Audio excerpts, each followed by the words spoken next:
What up? What's good, people? What is up? What is They went from the fourth level of hell and sent us down to the seventh level of hell. Why? Because then you got Kwanzaa pulling out her titties. The whore pulled out her titties. And these whore bags over here started feeling and fondling on her tits. What? I don't have it to do with you. Girl, you can go over there, rant and rave. Girl, you can shake all your rainbow bright hair all you want, dear one. I'm not doing this. I'm not doing this with you, dear one. I'm not doing this with you, dear one. I don't have nothing to do with you, and I'm done. Baby, you can scream my name from the rooftops from now till Jesus come back. I'm done after this. Introduced to Tick's Meat. Do you see what I see? Did y'all really let Hello Casting Wardrobe? Y'all let him roll up out of wardrobe with these fans on, giving us all of this, thinking we were not gonna see it. We have been waiting with bated breath and anticipating all season long for the slightest glimpse, and y'all just put it out there this episode in all of its magnificent glory. Listen, that young man said, "Baby, you ate on this first date. You giving up the cooch on the first date, okay? Or you gonna run me my coins? Run me my cooch or run me my coins? Run me my cooch or run me my coins? Run me my cooch or run me my coins." That's our new theme song. That is the new song. Listen, somebody need to put a beat to that. Run me my cooch or run me my coins. Run me my cooch or run me my coins. That's what y'all got going on. Called out Sandcastle. Sand, bitch. Ow. Oh my God, it was so funny, girl. Woo, baby, listen, let me tell you something. This shit started to turn into the precursor for some gay porn. That's what I thought it was. Because Big T is getting all, the voice starting to go deeper and get a little more wet and moist and sentimental and all this shit. And it was real gay at this point. Like, I thought the bitches was going to start. I thought Lil Bird was going to turn Big T around and do him like he did Uncle Cliff and do the grease it up with City Lou and ran right in there. It's not a coincidence that Big T started off the conversation by trying to find out if Lil Bird was fucking Mercedes, which he found out he's not. It's also not a coincidence that he would start talking about prison. Why? Because the bitches was probably fucking in prison. Uncle Cliff, you better go get your man. Big T got plans for that. Well, he had it on look like something Big Bird vomited up or something like that. Like, I did not like it. That Big Bird couture he was going for, it did not work. Like the pastor of a gay mega church on Easter Sunday. Okay, it was way too much sequins. He had on way too much makeup. Baby, his face looked like Iyanla Vanzant's neckline. Okay, just way too much makeup clumped in everywhere on his face. Get it together, sweetheart. Like, you're a big girl, so that gives you a whole lot of canvas. So that was a whole lot of makeup, honey. And Rico looked like he was auditioning to be one of the three kings, or he was auditioning to be the main character on Jesus Christ Superstar. Girl, Wayne, did you have on a blue thong or a blue G-string or something? If you did, I want to see it. Hit me up in my DMs, and I do want to see if you have a blue thong or a blue, jock strap or something like that. I'd love to see it too. Anyway, but I liked it with the turtleneck. Now, Troy.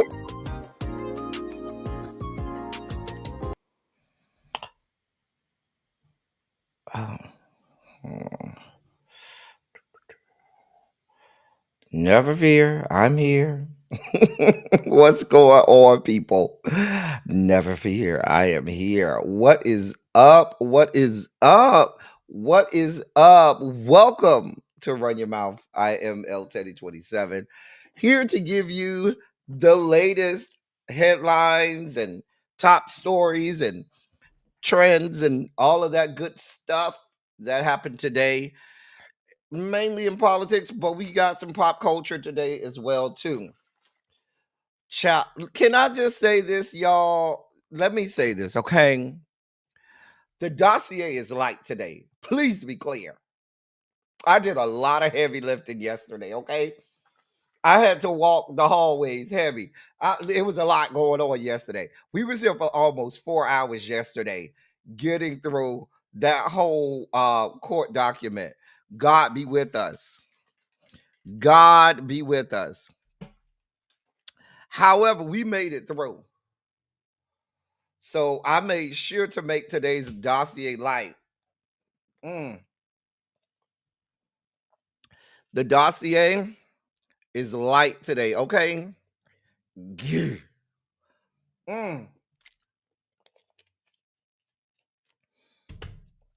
Your boy was in here making it happen. Now, here's the scary part, y'all.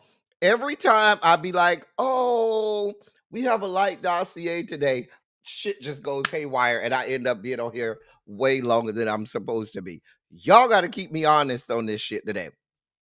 Now, I had a couple people send me a DM on Instagram. Thank you to those people. They said that they really appreciated me going through the whole document, but um and watch they don't come today. One of them was like, "Oh, if you have time tomorrow, can you drop the link and give us a few minutes to sound off or say what we want to say, add our commentary to all of the news from yesterday with Tyler." I say I'll add it to the bottom of the dossier today. So I do have a if we get to the if we have enough bandwidth and airtime, it will be in the I do have it in the dossier at the very end. If we have airtime, I'll drop the link and I can have y'all sound off and give your commentary and discussions and stuff. Is that okay with y'all? Are y'all okay with that, or do we not need to do that? Y'all let me know. I'm gonna go off y'all. Anyway, let me see how y'all doing. Let me say hey to y'all and we'll get this party started. Hey Tracy W, how are you, dear one? Diamond Pearl Gem DPG is here. Demetria is here. Did our Nisi have a good birthday the other day? Was that yesterday or was that day before yesterday? Baby, as long as yesterday's live was, it felt like 2 or 3 different lives yesterday. Like, I don't know if that was yesterday or day before, because it seemed like 2 or 3 lives all in one live yesterday. God be with me. But did Nisi have a good birthday though? I just emailed you, Kevin Hunt.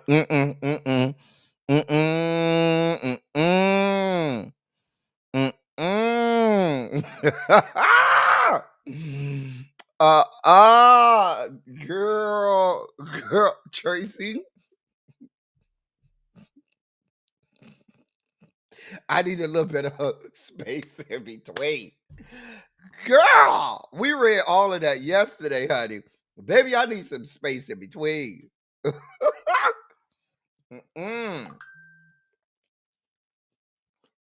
You see, I'm wetting my whistle now, honey, so I can make it through. Because yesterday, oh, God. Hey, Tracy. Hey, Tamara, what's going on? Drinks with D. What we drinking today? Listen, I got a good bottle of Georgia muscadine, whichever you want to call it. But I got a good bottle of Georgia muscadine wine that's waiting for me. And uh-huh. Uh-huh. Yeah. I'm gonna drink that tonight and we gonna enjoy it. Okay. Okay. We gonna enjoy it.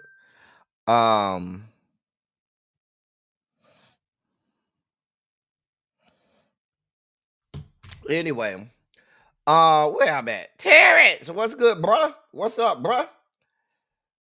I'm making this good lunch plates before we sit down together. Okay.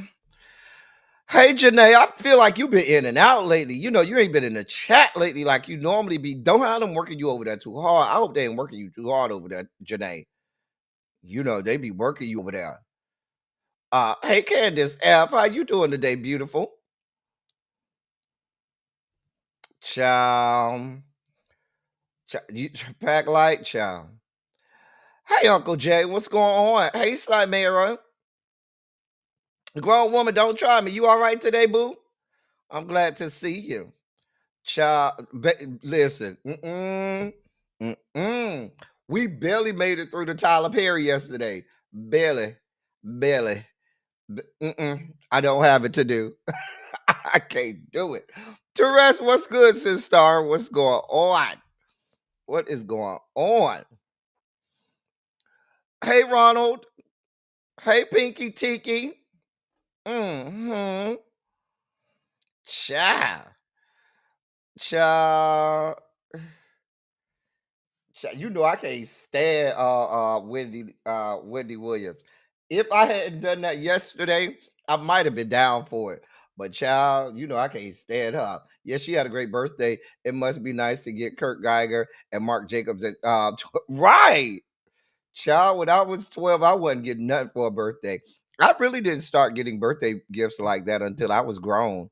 Because as a child, I grew up poor and I mean, we ain't know we was poor, but we was, and I ain't really getting that for a birthday because my birthday was too close to Christmas, so they was yeah, it just wasn't happening. Mm-mm. Don't listen that muscadine wine, and it's a good one too.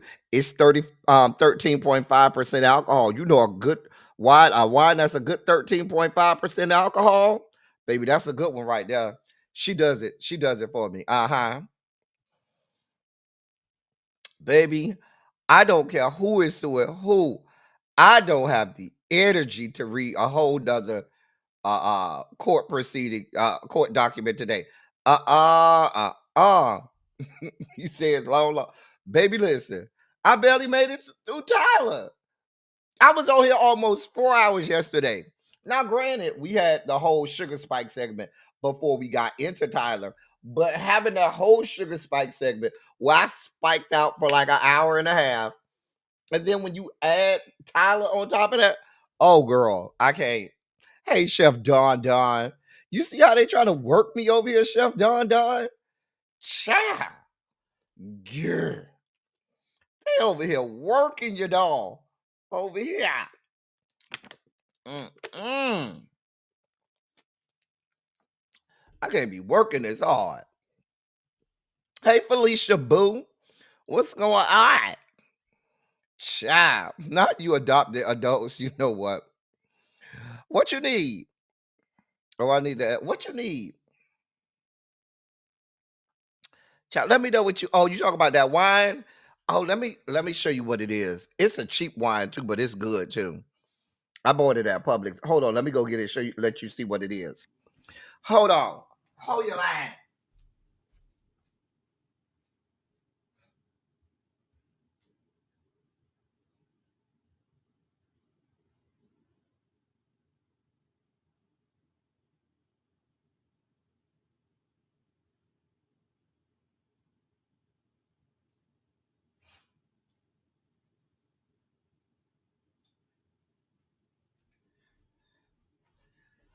Okay, I'm back. All right, so I'm all in favor of if it's just a regular day and it's just you riding out and you just want to have you a bottle of wine or a glass of wine, baby, you don't need to go get the $100, $200, $300, $800 bottle of wine. Baby, you could go get you a cheap bottle of wine. It'll do the trick. You could get you a Sutter Home or something like that. You know what I'm saying? Now, this ain't Sutter Home, but it ain't no expensive bottle of wine, and it's real good. And it's 13.5. I think it's 13. Yeah, it's 13.5% alcohol. You know, you get you a good 13.5.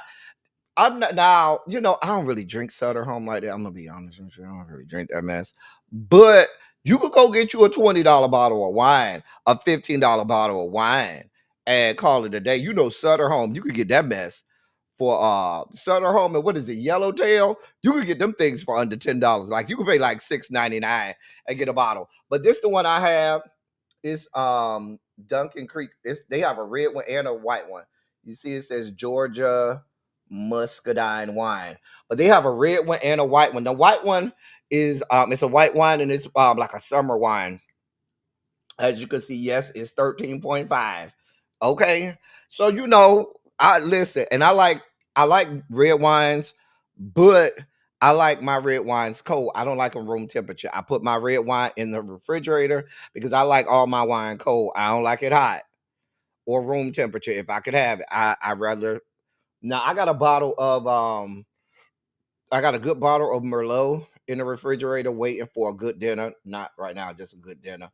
And then I got a bottle of a red blend, a good red blend. That red blend bottle that I got in there costs about $65. So I'm gonna say that for a good occasion too. But this is an everyday wine, baby. It costs less than $20. I went and picked her up and was like, girl, we finna have a good time. And she tastes real good. I like a good sweet wine, like a red blend or something like that. I like a good sweet wine, okay? Child, hey, Magical Mermaid. I see you cutting up in the chat already. Hey, tacos and tequila. So everybody got the wine? Child. Montrez, what's good, bro?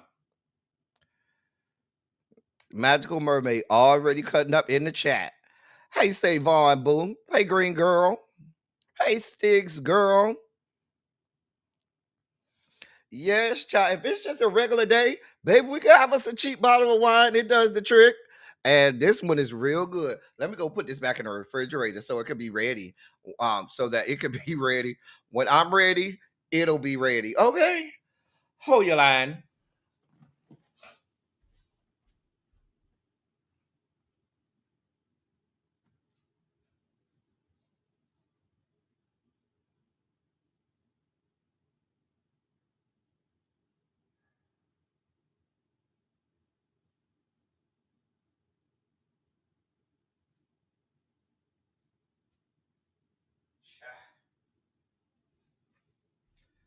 Oh, that walk feels so long.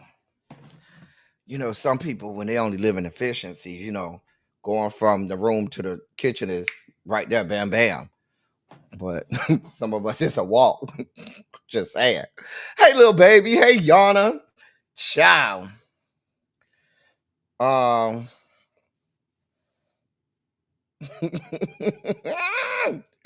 Child, you a mess. Ow. Oh, yes. Congratulations, Chef Don Don, on your 15K. Child. We ain't even got 5K over here, but we okay. We okay with what we got. Long as what you got can make it happen. That's all that matters. Um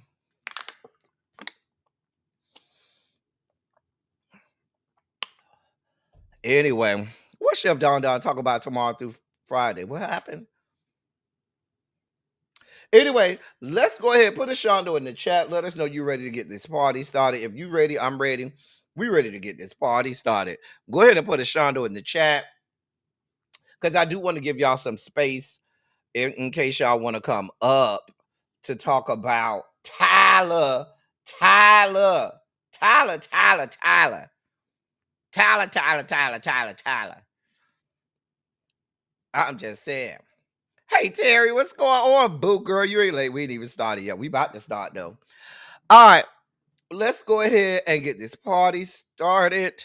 And we will start like we do every day this month, which is, hey, Brittany Boo, which is with our Pride Month Spotlight. Now, this week, we are highlighting people I feel like you should know. Today's person, you probably don't know, but they are so important to Black gay people and gay people all together. And his name you probably will not know. And his name is hidden. And we'll talk about this when we talk about him. I think there's racism involved in why you don't know his name. There's racism involved in why you don't know his name. But um this is certainly a person who is phenomenally important to the LGBTQ plus community, specifically the gay community. And as a Black gay man, he is absolutely a historic figure that you probably do not know about, but you need to know. So today we learn about Tyron Garner. That is our person, our Pride Month spotlight today is Tyron Garner. Now, you may be saying that name doesn't mean anything to me, L Teddy. Why do I need to know who he is? Why is he important? I'm glad you asked. I'm glad you asked. Now, some people most people can't even quote to you the name of this court case. Only reason I know the name of this court case is because it's so important to gay rights. So people who follow gay rights and politics and stuff, they know Lawrence v. Texas. What is Lawrence v. Texas? I'm glad you asked. Lawrence v. Texas is the Supreme Court case that outlawed, it was the Supreme Court decision that outlawed sodomy laws all over the country. So in 2003, when the Supreme Court in the Lawrence v. Texas case sided with Lawrence, that made sodomy laws illegal across the United States, thereby making it legal for you to be gay. Before that, if you lived in a certain state and there were sodomy laws, you could be refused for a job because you would have been you would have been committing a crime by being gay, and therefore you may not have been able to get a law. I mean, not a law, a job. It could have stopped you from getting housing because you were admitting to be a criminal because you were violating the law by being gay.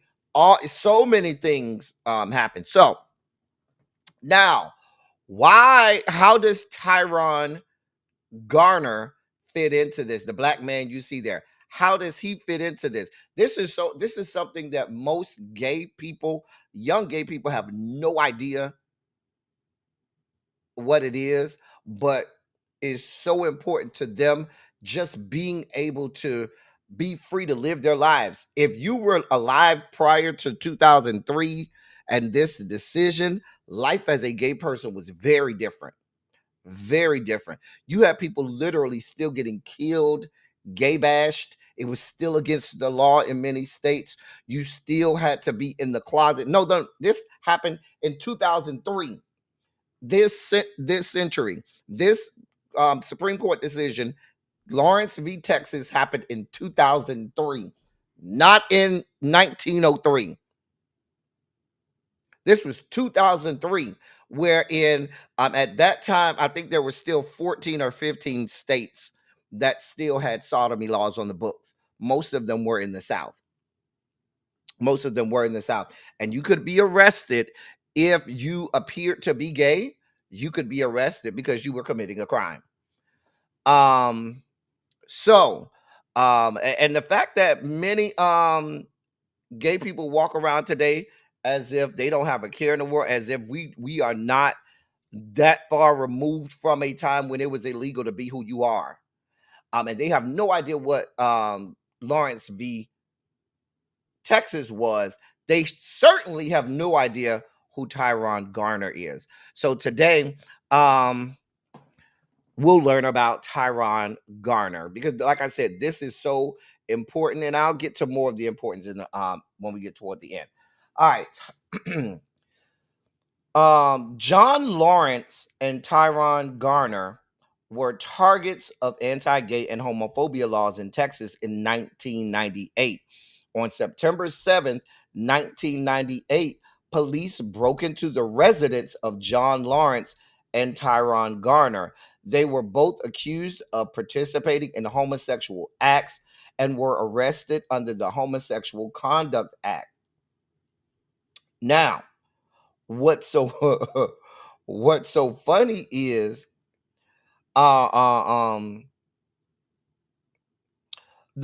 police, when they broke into John Lawrence's home, this was because they received an anonymous false tip alleging that a black man was wielding a gun at the apartment. Now, at the time, Tyrone Garner was in his 30s, and John Lawrence was a white man who was much older. And so there was an anonymous tip that said a black man had a gun and was, holding up this elderly white man. And that's why the police came. And when the police came and busted in the house and saw what was going on, that's when this came. That's when this heralding story started. Later, they sought legal counsel, eventually changing their plea from not guilty because when they went and they had to give a plea, they first pled not guilty, and they changed their plea from not guilty to no contest, which was on the advice of their lawyers from Lambda Legal Defense. Lambda Legal Defense is still around today. We'll hear about them in a little bit when we get to the Sugar Spike segment. This case became history for LGBTQ plus rights, because becoming the most influential case as Lawrence v. Texas in the Supreme Court in 2003. The Supreme Court sided with Lawrence and Garner, establishing the right to privacy. Tyrone Garner was born in 1967 and had lived a pretty reserved life.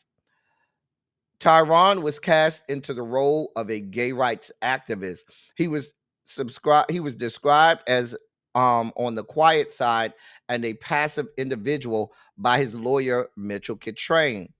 Tyrone was quoted by saying, quote, "I don't really want to be a hero, but I want to tell other gay people to be who you are and don't be afraid," end of quote. Now, he ended up dying from meningitis in 2006, just 3 years after this influential decision. Now, in the wake of the decision, he did go and started to do speeches on after the trial, but Lambda Legal Defense made it a point to not have Garner's name on the case. They wanted Lawrence on the case because Lawrence was a white man and this was America. And you could say it was strategy. Some say it was a bit of racism. There is latent racism. Hey, Paul. Hey, Ravine. There is racism in the gay community, believe it or not.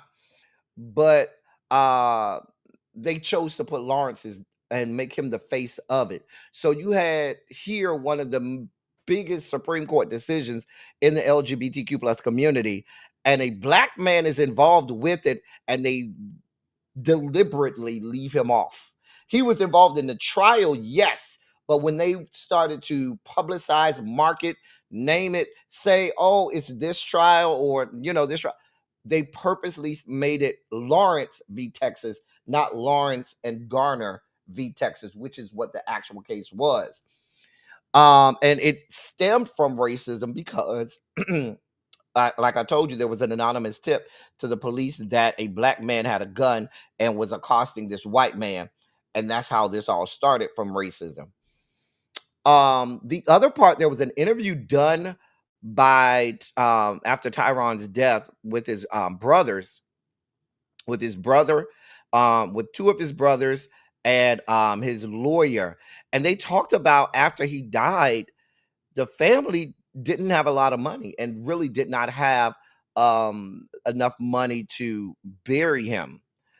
What happens is Lambda Legal, they put out this notice to gay people and philanthropists and people, that they usually get money for, that pay into Lambda Legal and to support gay clauses and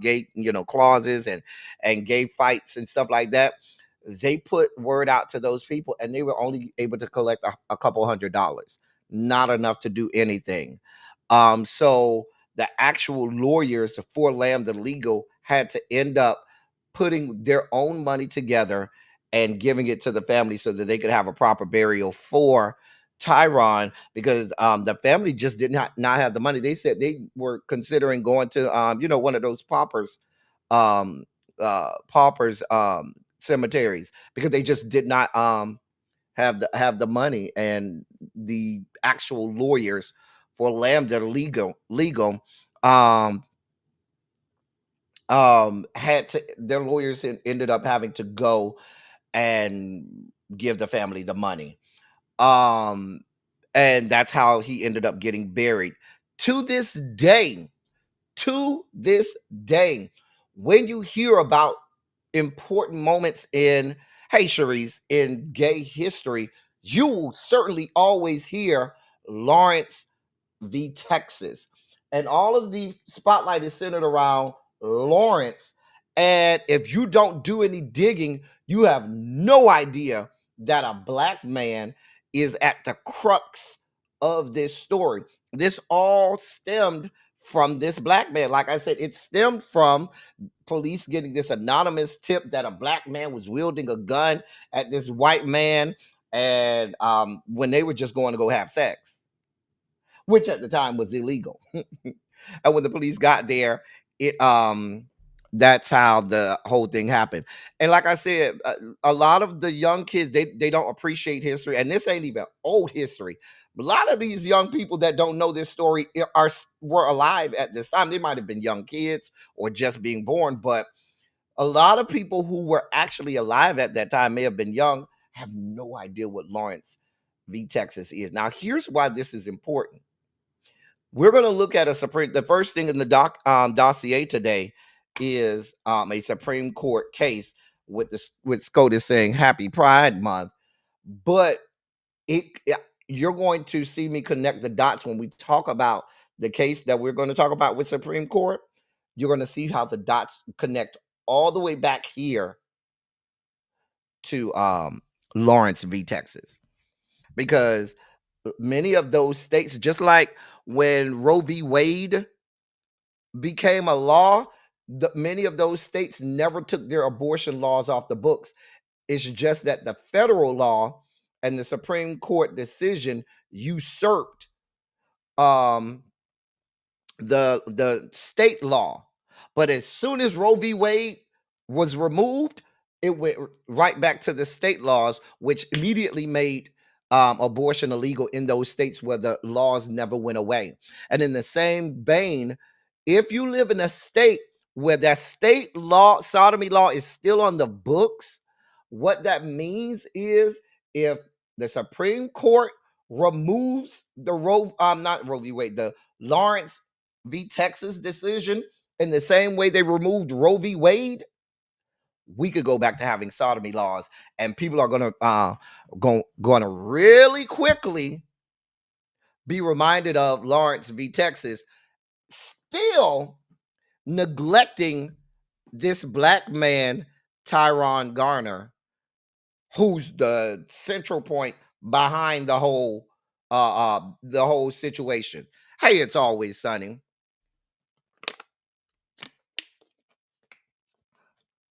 I'm just this is a real thing. Hey, crazy homebody girl. Hey, Symmetry. So yeah, this is I wanted to make sure I gave you this story because, like I said, when you look up Lawrence v. Texas, they don't give you all of this, and people don't realize 12 states still have it. Thank you, Magical Mermaid. 12 states still have it on the books. I'd love to see. Let me look that up. I'd love to know what states there are. States that still have sodomy laws.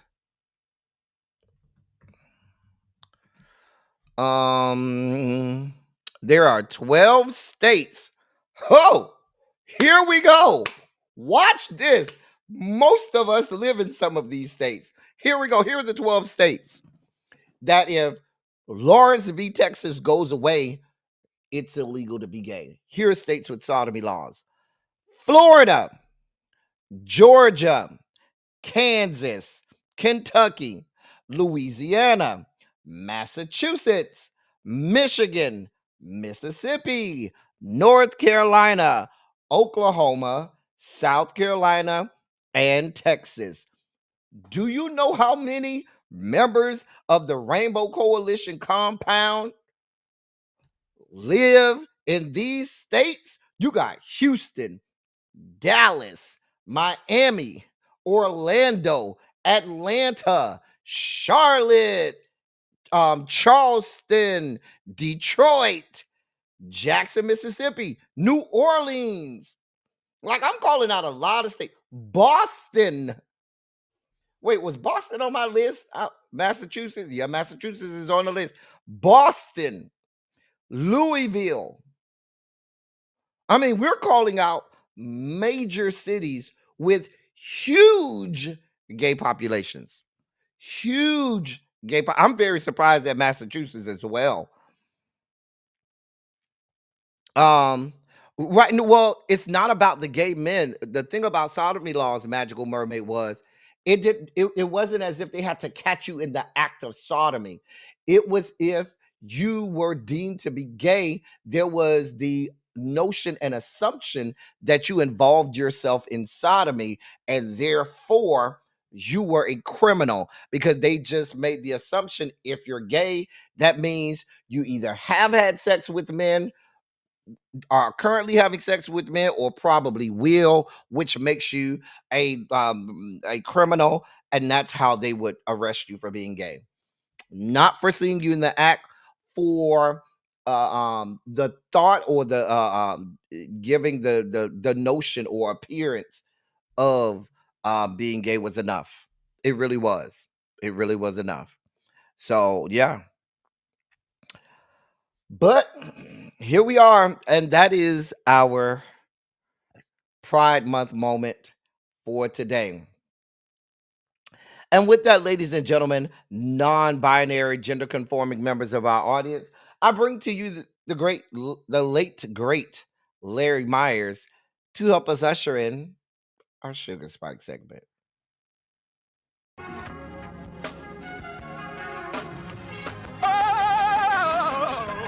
Oh, God.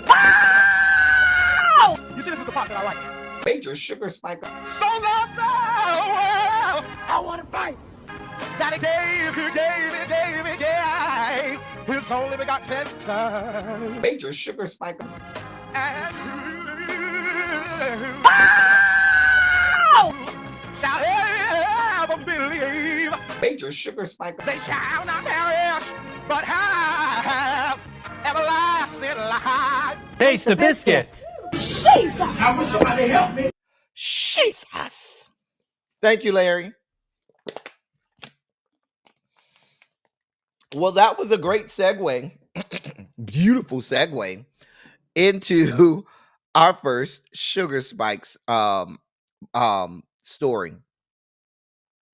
Well, SCOTUS, the Supreme Court of these yet to be United States of America, wanted to wish a hearty happy Pride Month to the LGBTQ plus community. Well, a decision came down today which upheld Tennessee's ban on puberty blockers and hormone treatments for transgender minors in a 6-3 decision along ideological lines that stands to impact similar laws passed in roughly half the country.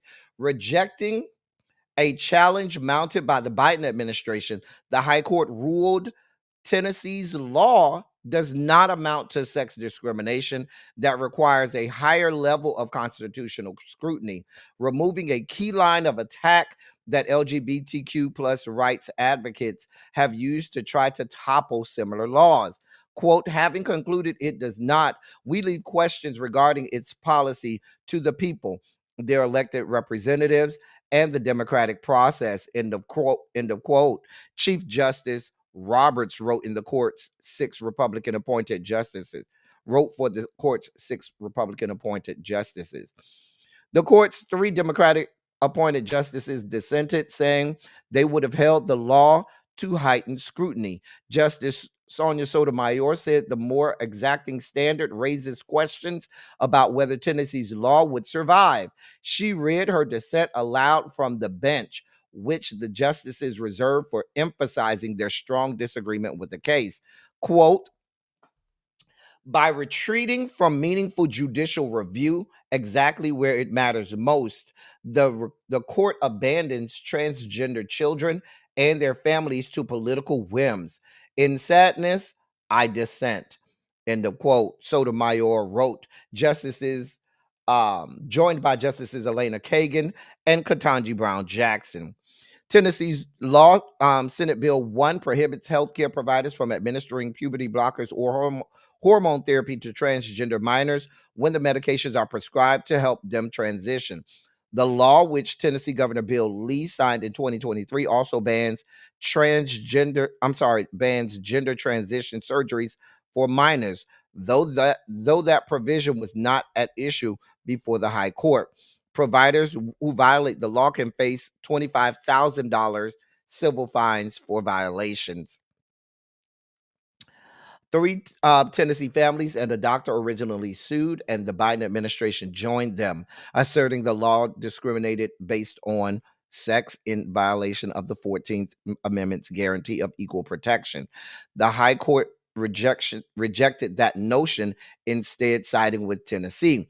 The state insisted the law distinguishes based on a treatment's medical purpose, not sex, and the court should defer to the legislature's judgment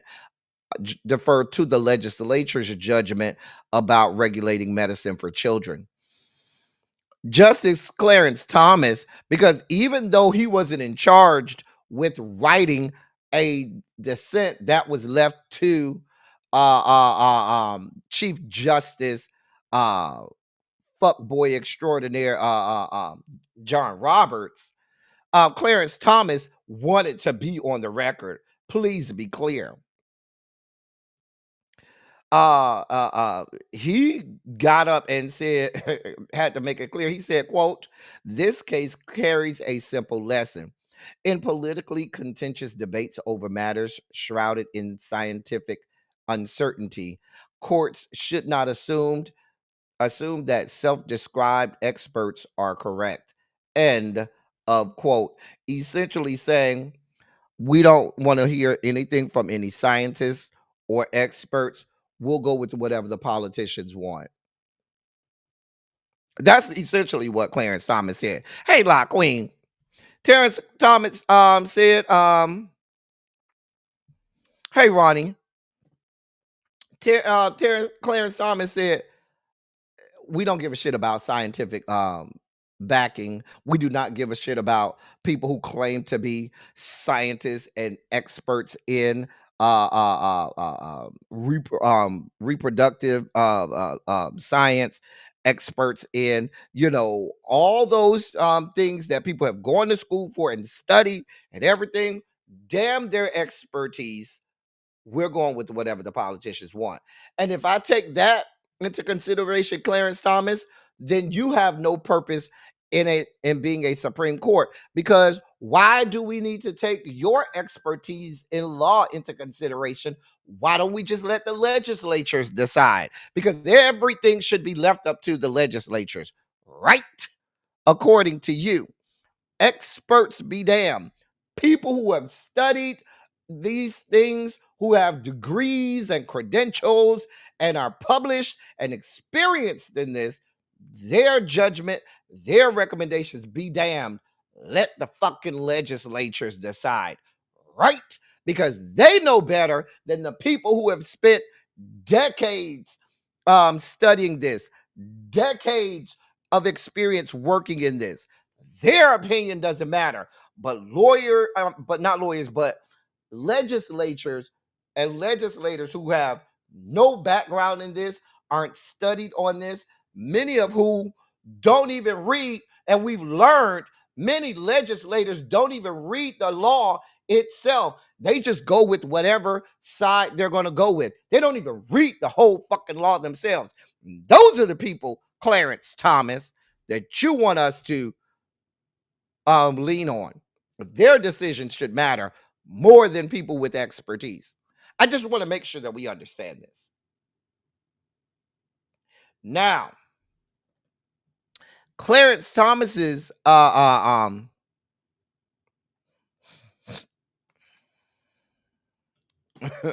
him Uncle Ruckus. He been Uncle Ruckus. He been that Uncle Ruckus. Now, Clarence Thomas is going to hang on this tree, okay? And I mean that in the literal sense. He will die on that hill.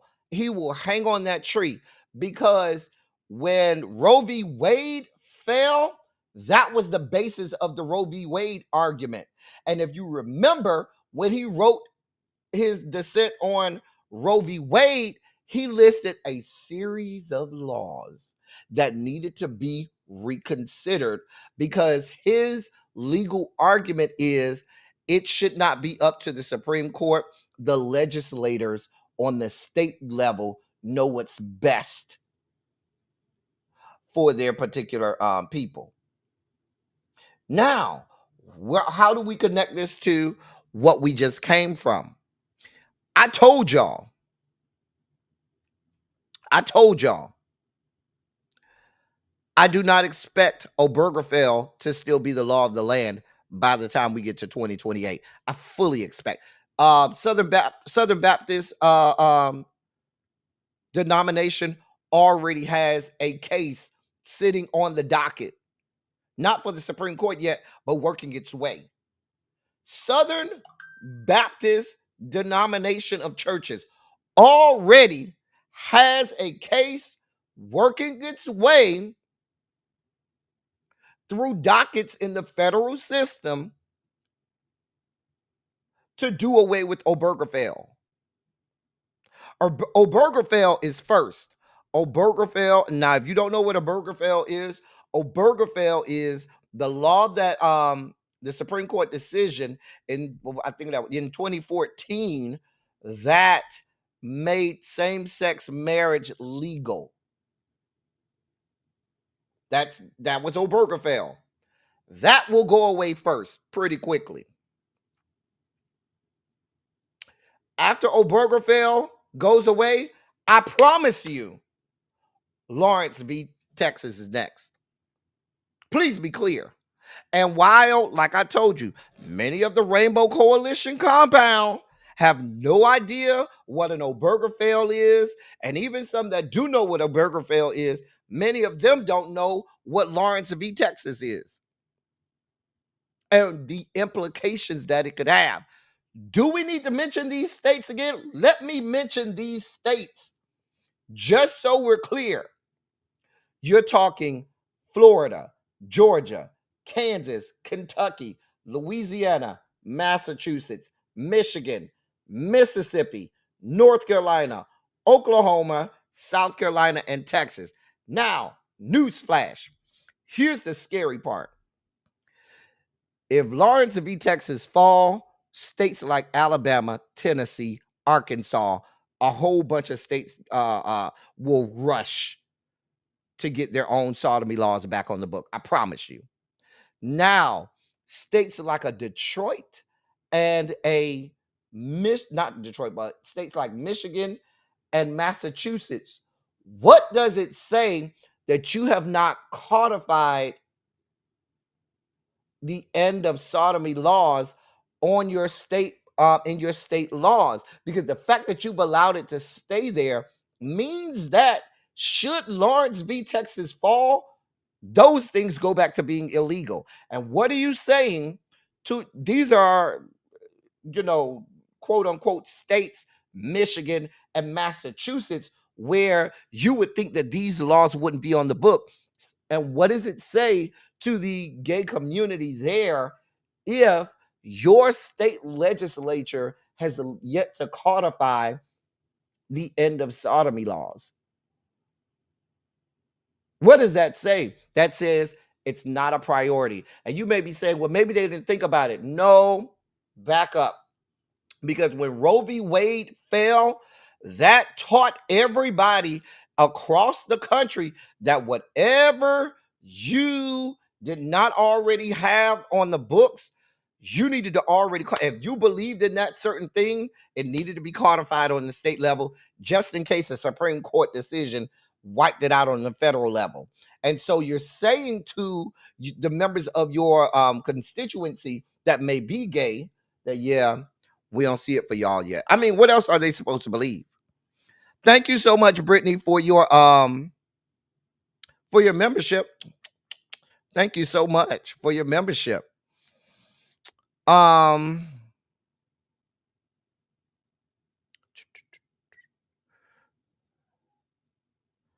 Yes, please hit me on Instagram to get access to the members only chat.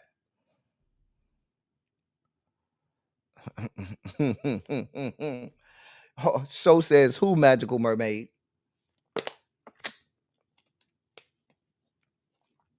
Who says they weren't? They were not publicized. They were not publicized, but they were absolutely prosecuted. Absolutely were. Jesus, here we go. I'm sure that doesn't stand for registered nurse. Dear God. Yep. Now, the reason I said Clarence Thomas is ready to hang on that tree, literally, and die on that hill, because if you're saying the same thing for all these things, Loving v. Virginia is next. And you and that raggedy ass sack of shit you lay up with every night would be affected by Loving v. Virginia. Now, wouldn't you, Clarence? Hey, Jay Parrish. Wouldn't, I mean, if we're going down this road, Loving v. Virginia would affect you and that raggedy sack of shit that you lay up next to every day would be affected by that, wouldn't you? But I don't think y'all care for each other anyway. I think that's just a marriage of convenience. I don't think y'all can stand each other anyway. I mean, look at y'all. If I was her, I wouldn't want to look at your ugly ass. And if I were you, I wouldn't want to look at her ugly ass. Like, both of you all are the worst of the human genome. Nobody would willingly want to lay up next to either one of you all. Damn sure wouldn't want to be not intimate with y'all, or not sexually intimate. Hey, the informed.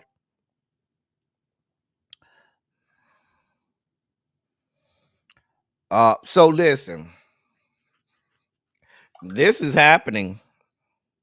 But like I said, what we talked about earlier, let's go back. Let's go back. This was our Pride Month moment. Learning who Tyron Garner was. Learning the fact that he is the host, he's the center of the Lawrence v. Texas court case, but you know nothing about him. This could lead to the wiping out of Lawrence v. Texas. Child, he's her standing for the Supreme. You know what? In more news, LGBTQ plus community Rainbow Coalition compound. Just have a seat. We got a couple things today. Yeah, the country is trying to tell you all Happy Pride Month. America is saying Happy Pride Month. Well, here we are. The Trump administration will eliminate funding for a crucial suicide hotline dedicated to LGBTQ plus youth in just 1 month. The federal government will close the 988 Suicide and Crisis Lifelines LGBTQ plus youth specialized services, a federal program that provides emergency crisis support to queer youth considering suicide, effective July 17th.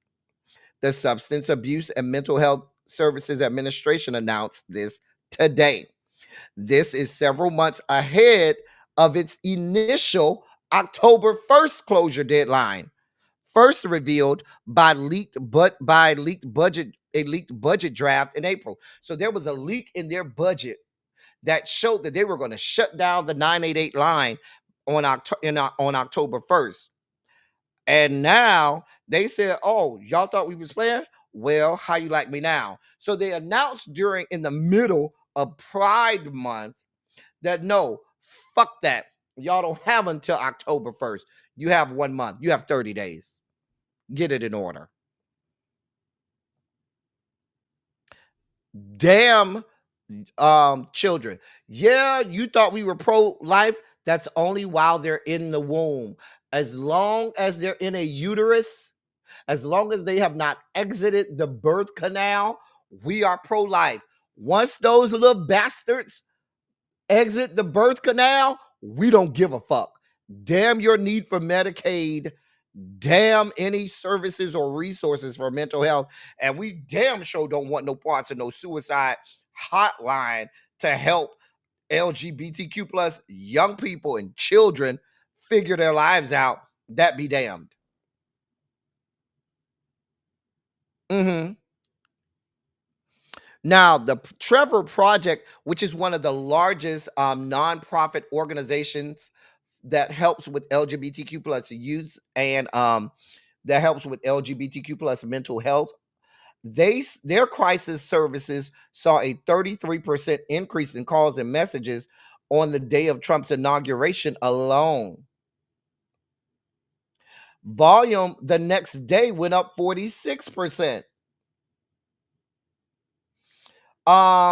This followed a record-breaking 700% increase observed across the Trevor Project's crisis line on the day after the election.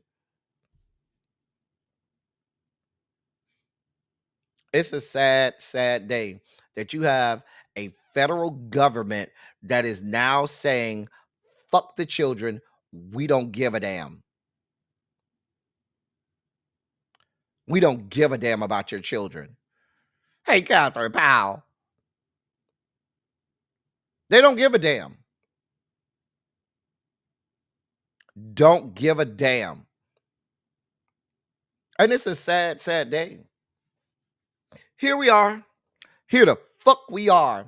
Well, I guess if I'm gonna give you two bad things, let me give the LGBTQ plus. Well, not this isn't a story just for the LGBTQ plus community, even though they will try to make it just for the LGBTQ plus community, but it's a story for all of us. Here's some good news. The US has approved via the FDA the world's only twice a year shot to prevent HIV, the first step in an anticipated global rollout that could protect millions. Although it's unclear how many in the US and abroad will get access to the powerful new option. While a vaccine to prevent HIV still is needed, some experts say the shot made by Gilead Sciences, a drug called lenacapavir, could be the next best thing. It nearly eliminated new infections in two groundbreaking studies of people at high risk. Better than daily preventative pills they can forget to take. Quote, this really has the possibility of ending HIV transmission. End of quote, said Greg Millett, public policy director at AMFAR, the Foundation for AIDS Research. Condoms help guard against HIV infection if used properly, but what's called PrEP, regularly using preventative medicines such as the daily pills or a different shot given every 2 months, is increasingly important. Lenacapavir's 6 month protection makes it the longest lasting type, an option that could attract people wary of more frequent doctor visits or stigma from daily pills. Um, but upheaval in U.S. healthcare, including cuts to public health agencies and Medicaid and slashing of American foreign aid to fight HIV, are clouding the prospects. Millett said, quote, gaping holes in the system in the U.S. and globally are going to make it difficult for us to make sure we not only get lenacapavir into people's bodies, but make sure they come back, end of quote, twice a year to keep up their protection. Gilead's drug already is sold to HIV, sold to treat HIV under the brand name Sunlenca. The prevention dose would be sold under a different name, yet to go. It's given as 2 injections under the skin of the abdomen, leaving a small depot of medication to slowly absorb into the body. People must test negative for HIV before getting the twice a year dose, Gilead warned. It only prevents HIV transmission, but doesn't block other sexually transmitted diseases. Some researchers have who helped test the shot advise cold packs to counter injection pain site. Global efforts to end HIV at ending the HIV pandemic by 2030 have stalled. There still are more than 30,000 new infections in the US each year and about 1.3 million worldwide. Only about 400,000 Americans already use some form of PrEP, a fraction of those estimated to benefit. A recent study found states with high use of PrEP saw a decrease in HIV infections while rates continued rising. And it gives some more statistics. I am happy about this. My doctor, I went to do my doctor. I went actually this morning to get my annual checkup and screening, and she had the news this morning, and she was like, "We've already started looking into it." And she was like, "My guess is probably by the end of the year, beginning of next year, I might be able to get on it." Right now, I'm on Apritude, which is the one they were talking about. That's twice a month, where you take PrEP. Um, Not twice a month, every 2 months, every 8 weeks, you take PrEP. It's called Apritude, and that way I don't have to take a pill, and I don't have to get the hot sauce. So, but my doctor was already on this morning. I'm glad she stays on top of it. We'll keep you posted, but this is good. This is a good thing. A great thing. And as we see advancements in this, we've also seen advancements even in other STDs and STIs, things like doxypep, which helps it's like the morning after pill for the big three: gonorrhea, chlamydia, and syphilis. And so things like this are very important to sexual health. However, when you have Todd Wood says the gaping holes in the studies is sketchy. But the alternative, just saying. Um, but um, when you have a Secretary of Health and Human Services who is getting rid of the scientists that study these things at the National Institute of Health, at the CDC, and at the FDA, we are going to start moving backwards with regard to these types of drugs and treatments, which is unfortunate, which is very unfortunate. They had wanted to have a vaccine for HIV by 2030, which is in another 5 years. And they were moving in that direction. Now we could possibly be a decade or more. Slowing it down could push that back a decade or more, which is so unfortunate. Hey, Harold. I'm just saying.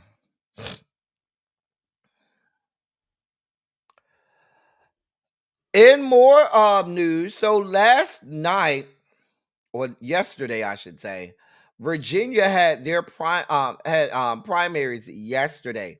So I want to give you some results as we have them.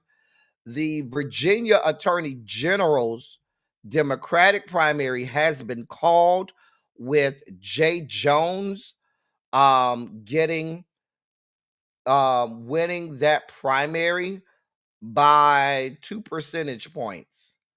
By just 2 percentage points. And believe it or not, Jay Jones is a black man. We like to see it. We like to see it.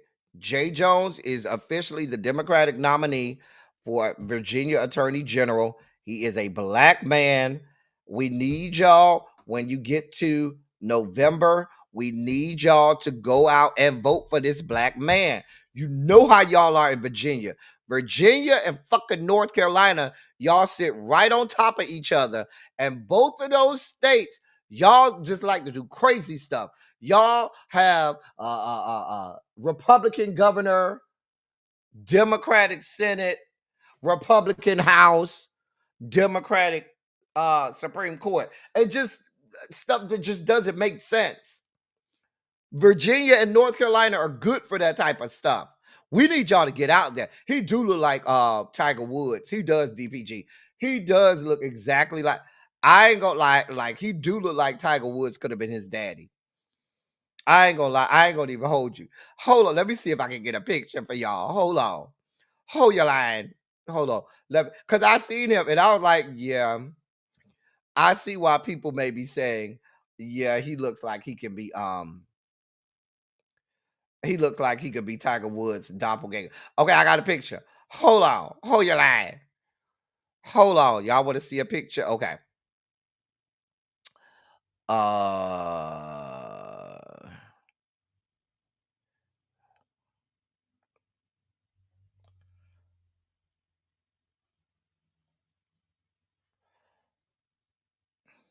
Okay, there you go. Don't he look like Tiger? Don't he look like Tiger? Tiger. Tiger, Tiger, Tiger. Yeah, that's Jay Jones, who won last night in the the Attorney General primary, Democratic primary, in the great state of Virginia. Now, in the Democratic primary for vice or lieutenant governor, they still have not called it officially. Now, the front runner was actually the former mayor of Richmond, Virginia, a black man by the name of LeVar Stoney. He was the front runner, and right now he's being edged out by a woman named Ghazala Hashmi, and she's eking out. She's in the lead right now. They're saying 95% reporting. Right now, she's in the lead by 0.8%. She is 27.4% of the vote. He has 26.6% of the vote. That's LeVar Stoney, the former mayor of, he is a black man, former mayor of Richmond, Virginia. So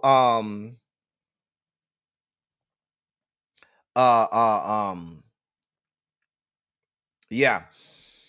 He I think he's still the current mayor. Is he still the current mayor of Virginia? I mean of Richmond? Hold on, let me see. I think he's still the current mayor. I could be wrong. Of Richmond. No, he's not. He's the former mayor. Okay, I was right. He was just before he was just before the guy they have now. But he was the mayor. I know he was the mayor of Richmond. I thought I was right. So yeah.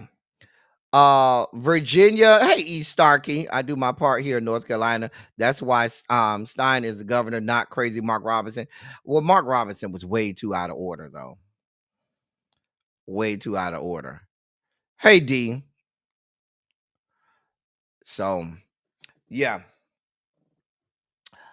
There's that. Hold on, y'all. Let me try and see if I can get this to act right. Hold on for a moment. Get my computer to act right. Hold on. Okay, there we go.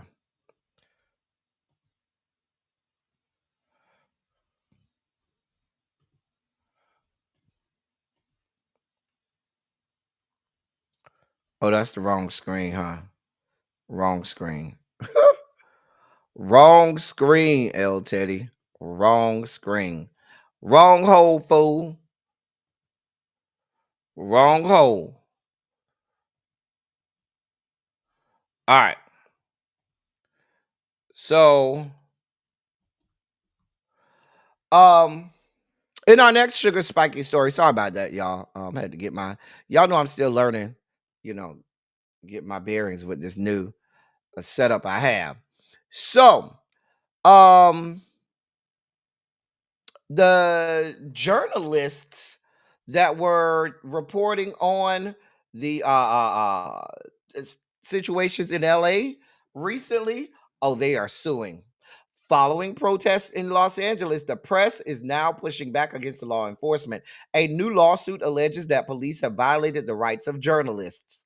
On Monday, June 16th, the LA Press Club and investigative reporting site Status Quo filed a lawsuit against the city of Los Angeles and Chief Jim McDonnell of the Los Angeles Police Department. Quote, being a journalist in Los Angeles is now a dangerous profession, end of quote, according to the complaint. The complaint goes on to say, quote, LAPD unlawfully used force and the threat of force against plaintiffs, their members, and other journalists to intimidate them and interfere with their constitutional right to document public events as the press. End of quote. The lawsuit comes after several members of the press were allegedly injured by police during the protest. The most well-known incident involved Australian reporter Lauren Tomasi. Video shows a police officer taking aim at her before shooting her with a rubber bullet while she was on camera. A New York Post photographer also captured the moment he was shot in the head with a rubber bullet.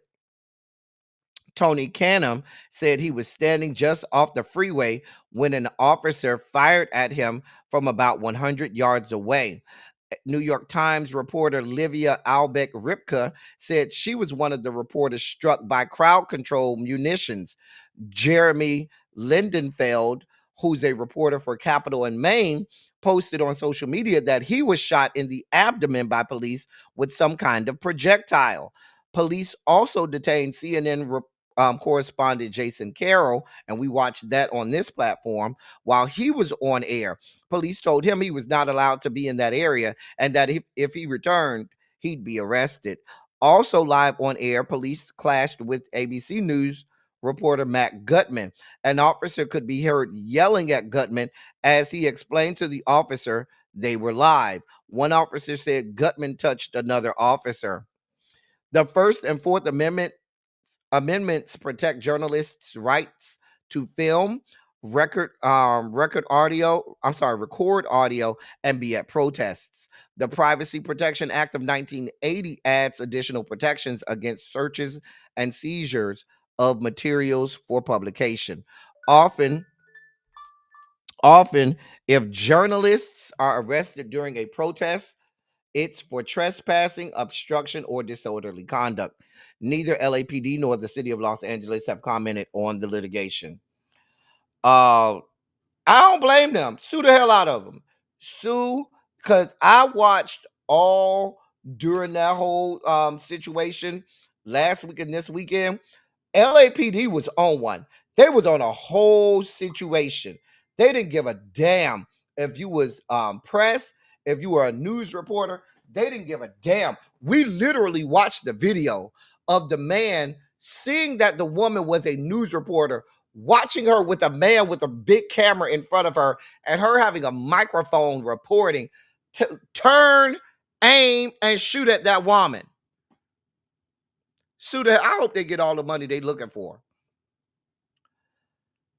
In our last sugar spiky story, your president is full of shit. This is why they call him Taco.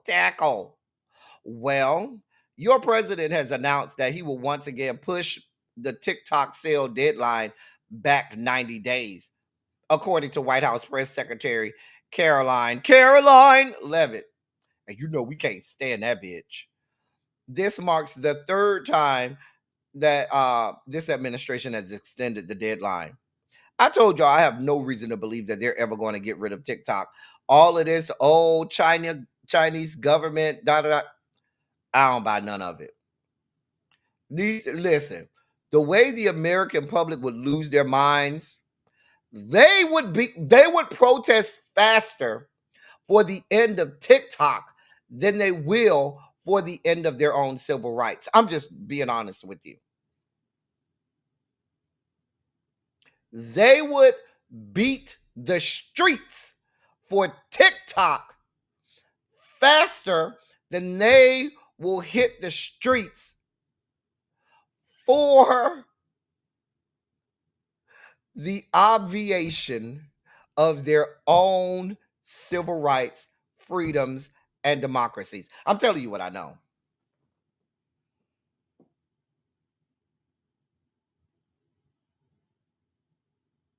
I'm just telling you what I know. Right here, she's the reason for the word bitch. That is... Roses was my jam, though. That was my shit.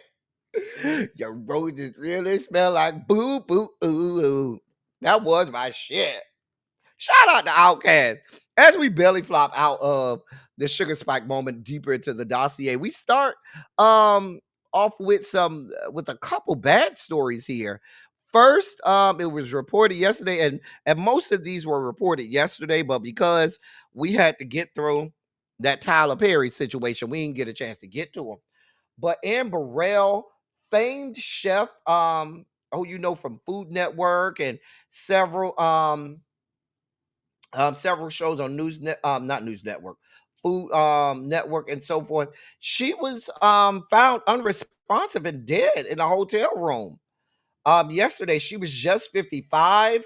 They have not uh, um, stated the cause of her death, but she was found unresponsive. Some people are assuming maybe she had a heart attack or maybe some type of cardiac arrest or something like that. But um, they're set to conduct an autopsy. But police were called to her address before 8 a.m. yesterday and found her unresponsive, and she was pronounced dead. So we certainly send our thoughts, prayers, and condolences to her family, friends, and loved ones. She was well beloved in the food community, but she passed away yesterday at the age of 55. Also, yesterday, we learned of the untimely death, and I didn't get the report on this, of David H.K. Bell, who is the character behind the character on Lilo and Stitch. If you have little kids who watch Lilo and Stitch, you know actor David Hekili Kenu Bell. He appeared in Disney's live action Lilo and Stitch. Well, he died as well. He passed away recently as well. I believe he passed away Monday. His sister initially shared the heartbreaking news in a lengthy Facebook post Sunday, calling him, quote, a generous, funny, brilliant, and handsome little brother, end of quote, who gave her the unconditional love. But people are mourning his death as well. So certainly we send our thoughts, prayers, and condolences to his family, who we certainly help them. Hope they get through the grieving process. In more sad news, well, sad to some, maybe not to other. Jimmy Swagger, Reverend pastor, famous televangelist Jimmy Swagger. Now he ain't dead yet, but it sure sound like it's any day now. Like he getting ready to go on to glory. Now I'm not gonna post the. People wanted me to post the pictures of this man where he back in the 80s where he was crying on front of television saying, "Forgive me, I have sinned." When was that? What was that? It was the late 80s or early 90s, somewhere around there. I was a little boy at the time, but I remember it was a whole thing. Remember In Living Color did a whole sketch about it where he, got caught with the prostitutes and stuff. Well, anyway, but they're saying that now he's 90 years old. And they said he had a heart attack on Father's Day. And they're saying his son, Donnie Swaggart, said in a sermon later on Sunday about his own father, said, quote, without a miracle, his time is short, end of quote.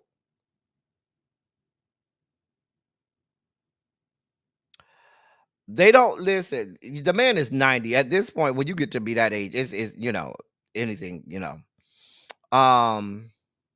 They said he suffered a cardiac arrest Sunday at home with his wife nearby, and two friends rushed over to perform CPR until paramedics arrived. It's being said that the family is preparing for the worst, but praying for a miracle. They don't think he's got much time left. Family from all over has convened to be with him. Now, y'all know Jimmy Swaggart's son, Donnie, and Jimmy Swaggart Jr. are famed conservatives, while their father is not so conservative. Jimmy ain't conservative like that, but the son's is. So that might be why the son was on in the pulpit talk about, well, he gonna die if without a miracle. He check it out. Like, you gonna say that about your father on Father's Day in the fucking pulpit? You ain't shit. You ain't shit. I think he can go on to glory. The man, repented. The man changed his ways. you know, I think he'll probably make it in. People sin. It happens. It happens, and just because you have, you make a mistake and you sin, that don't mean you can't be forgiven. I think Jimmy will make it in. Go ahead and let Jimmy up in there. I'm just saying. I mean, I've seen over the last few years a couple things. Um, don't do me, Cams, from Jimmy, and Jimmy seemed to be, on the right path in his later years. Now he waiting on a reading of the wheel. You know what? Child, not missing Tammy Faye and that makeup, child. Now, we just reported Monday about this engagement between Bambi, Addie Mae, and her boyfriend, Ray Face, whatever his name is, Lil Ray Ray. Now, apparently, they had already gotten engaged back in I think they said March or something like that. I can't remember. I don't care enough about them. Well, it's being reported, for as much as we can trust the reporting of the Shade Room. Now, we reported this thing the other day. We reported from credible sources that they filmed an engagement party between Ray Ray and Addie Mae, and they got into them and the family got into it with Love and Hip Hop production or whatnot and everything. Well, update on that. According to the Shade Room, this is what they wrote. Wedding bells might no longer be ringing for Bambi and Rayface. A source who spoke to the Shade Room on the condition of anonymity revealed that their engagement ended soon after celebrating it with loved ones. The source is close to the estranged couple and even alleged that a break-in incident ended the relationship. After the Shade Room published the exclusive report, the rapper slid on social media to clear the air. Rayface and Bambi first stepped into the spotlight after photos of a music video shoot surfaced in November. Earlier this year, he asked Bambi to marry him at her birthday bash. She said yes, later flexing her diamond ring on Instagram. A month later, in April, she revealed the name Rayface tattooed on her wrist in red ink. You tattooed his name like that? Girl, I guess. 2 days ago on June 14th, Bambi teased a recap of their engagement party with photos of her dressed in a white and silver two-piece look. Her caption thanks organizers for, quote, the most beautiful event. The source who spoke to the Shade Room said Rayface broke into Bambi's home, allegedly kicking her door in after she stopped answering his phone calls. The incident allegedly happened one day after the engagement party. On Monday, the Jasmine brand reported that Ray Ray, Bambi, and family and Love and Hip Hop staff got into a physical altercation at the party. The cause of the alleged fight is unknown. According to the Shade Room source, Bambi is, quote, still a lot on edge, end of quote, from the home incident. Bambi allegedly called the police while Ray Ray was trying to get in, and officers allegedly arrived as Ray Ray had gotten inside. It's unclear what resulted from the interaction between the officers and the estranged couple.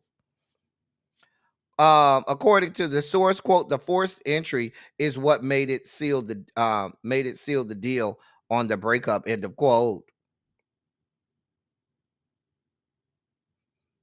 Now they're saying Ray Ray hopped on Instagram Live and started talking. He didn't speak on the engagement per se, but he showed his love to Addie Mae while shading what sounds like one of her male friends. As for breaking into her home, he said it didn't happen like that. Quote, that shit didn't go down like that. Man, that shit is lies. But it is what it is. I know how shit go. I ain't tripping. I ain't break into Bam house. End of quote. What that sounds like is you did it and you just trying to get try to make it like people lying on you. He repeatedly on the live. He repeatedly denied the break in part of it. He said, "quote It's a sensitive subject because what me and Bam got going on. That's my boo. That's my heart. That's my bae. You feel me? We just engaged a week ago. Love don't turn off like that. You can have an argument and fight with somebody. That shit don't make the love go away. I still love Bam and got feelings for her and shit. It's just we fell out. We had a big ass falling out. Everybody have fights and shit." End of quote. Listen, here's what I think happened. I think that the Shade Room absolutely did hear this from one of Bambi's from Addie Mae's friend. I think what happened, the man busted. Something happened at that skirmish at the engagement party that set him off. Addie Mae went home. Addie Mae ain't want to talk to him. She wanted some space. She wasn't answering the phone. He went over there and bust the door down. She called the police. The police came. I don't know what happened. I don't know how he ended up not going to jail. Maybe he did and got out on bail. I don't know. But what I do think happened is she did talk to her friend and told her friend, "I'm done with that. I'm done with that. I'm done with him. I'm sick of this. We through." And probably really ain't through. And that friend probably reported on exactly what she said. Because I guarantee you, she probably gonna be laid up with him again. She ain't through. But you know how it is. Your friend be like, "That nigga came over here. He busted my door. Fuck him. He ain't shit. It's over. We through." Bitch, you got his whole name tattooed on your wrist. It ain't over that fast. The friend should have knew. If you know your friend Addie Mae, I wonder is the friend Zell Swag. Look, I couldn't even get it out. Demetria already beat me to it. I wonder is this friend Zell Swag old messy ass. I can't stand him. He's the reason. Him and Paris are the reason for the infamous review where I got up from the review and walked away that people talk about all the time. Anyway, but I think that's what happened. Do I really give a shit? No. I wish nothing but the worst for Addie Mae. Y'all know I can't stand her. Ma'am, go with God.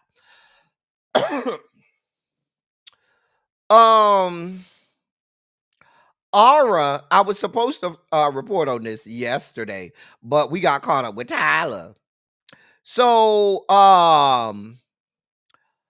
Aura, he overdosed, they said, on his prescription drugs, according to him. And he's saying that it's the people who work down to the Bureau of Prisons down to the North Carolina that's trying to kill him off. And according to TMZ, he is doubling down on his claim that his life is in danger in prison, now alleging Bureau of Prisons staff at his federal detention center in North Carolina purposefully gave him too much medication, causing an overdose that left him in the hospital. Now, a court filing submitted by his attorney this past Monday claims that Aura was left bedridden in a hospital after a solitary confinement staff member instructed him to take additional medication the night of June 12th. The next morning, he allegedly awakened feeling faint and dizzy, and when he attempted to get up, he fell on the floor, crawled to the door of the cell and lost consciousness. End of quote. He was subsequently taken to Duke University Hospital, and during the ride there, he claims he heard a prison officer say, quote, "This is going to open a whole new can of worms." End of quote. During his 2-day stay, he says he learned was given out of his prescribed medication that could have ended his life. Furthermore, he claims in his Monday filing, prison staff took him off necessary blood thinner medication and is now refusing to allow him a doctor recommended surgery to clear blood clots in his legs and lungs that are putting his life in danger. Instead, they have him locked up in solitary confinement, where he has expressed to his lawyer he is convinced he will be killed or left to die. Sir, I don't know. I hope your lawyer is good. Hey, Jay is a gem. Oh, it is Zell. Oh, okay. Well, he messy as hell anyway. Child, I can't stand him. Zell swag do got a little bitty piece. I saw it. I was disgusted. I vomited when I saw it. Anyway, Aura, I don't know what to tell you, sir. Did you also hear the doctors talk? I mean, when you was at the hospital, did they also mention other drugs that might have been in your body that you might have got in prison that might have, attributed to this, contributed to this, I should say? Sir, I don't have this type of time.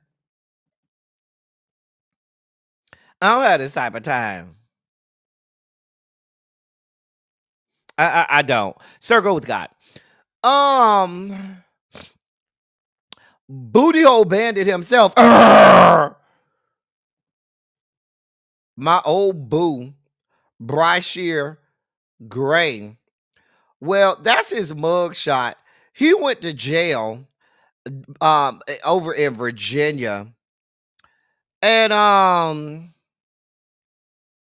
his family is speaking out, and they're saying, quote, Bryce Shear and the family are still trying to understand everything from this past weekend. Bryce Shear appreciates all the well wishes as he resumes working on his mental health. Both Bryce Shear and Chosen are doing fine. Mr. Gray loves all his fans and supporters. Their friendship is equivalent to brothers, and this was not a payment dispute. This was an issue concerning Brashear's safety and health. We kindly ask for privacy as we are all working to find peace and move on from this matter. End of quote. Now, here's what happened. They're saying that Brashear allegedly lunged at a man and punched him at a hotel last Friday before assault charges were filed against him. The alleged assault went down in Chesapeake, Virginia, where a man named Dustin or Chosen Wilkins was trying to help him with a payment dispute at the Homewood Suites. Wilkins says he told Gray he can't just skip out on the bill for his stay, reasoning he has plenty of other issues to worry about and that he was simply trying to save his life, which seemingly angered Gray. It's unclear if the two men know each other. Wilkins writes Gray subsequently, quote, charged, end of quote, at him from around the car, plowing into him with his shoulder and nearly knocking Wilkins to the ground.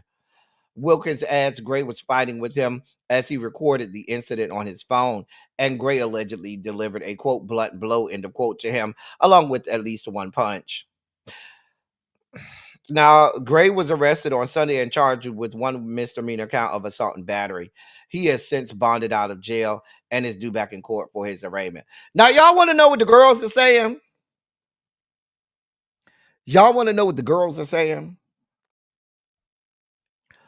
The girls are saying that this was a shoot for his OnlyFans that went awry. They went in there, they did the licky licky sucky sucky, you do me, I do you shit that Brashear do for his OnlyFans, and they filmed it down to the Homewood Suites. And then after that, when it came time to go down there and pay, Brashear was like, fuck this shit, we just gonna cut out on the bill. And the other guy was like, nah, bro, we can't do this. You already in enough trouble. I don't want to be involved with this shit. You got enough going on. And Brashear started arguing with him, and they was going back and forth. And that's how he ended up hitting him, because it was causing too much commotion, and the whole thing about cutting out on the bill was going to go. That's what the girls are saying. Now, if you know good now, Homewood Suites is a very, I personally, I like staying at the Homewood Suites. It's a Hilton property, and I love the Homewood Suites. They have really nice big rooms, like big suites. They don't even just have regular suites. They have nice big suites in the Homewood Suites. And what makes that good for filming is you could bring all your little equipment for taping and everything, your lights and everything, all your hookups. It gives you much more room to play around with and work with. So that's why they like to get, a nice hotel like the Homewood Suites. And the Homewood Suites is a real nice hotel, but it don't cost you an arm, a leg, and a thigh. Like you could get a Homewood Suites for maybe like $175 or something like that a night. You can get it for about that much.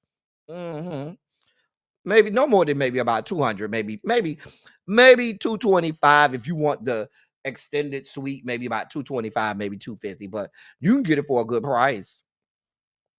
Bryce Shear, get your life in order. The man was actually trying to help you out. And if y'all had a whole bust down, Mr. Wilkins, and Bryce Shear ain't shit, you should have told him, can I get the money now so we can pay for this shit up front? Because I don't need none of your fuck shit. You know he ain't wrapped tightly. You know that man ain't all there mentally. Speaking of not all there mentally, Antonio Brown is in the news. Child, let me read this bullshit to you. This is our last story, and if we got a little bit of time, if y'all put a if y'all put a 27 in the chat, if y'all want me to drop the link so y'all can talk about Tyler, because this is our last story in the dossier. So if y'all want to talk about Tyler, put a 27 in the chat and we could talk about Tyler. Y'all just let me know. Okay? Let me know. So, and why did it go that? Why did that happen? All right. Antonio Brown is facing an attempted murder charge in Miami. Now, we already know about that. And so far, he has yet to turn himself in. We talked about that on Silly Saturday. Now, Antonio Brown is currently going through an intense legal situation, as last week it was revealed that he was facing an attempted murder charge. The charge stems from an alleged incident at an Aiden Ross boxing event. We talked all about that last week. The victim alleges Brown shot at him. However, Brown alleges that he was jumped first.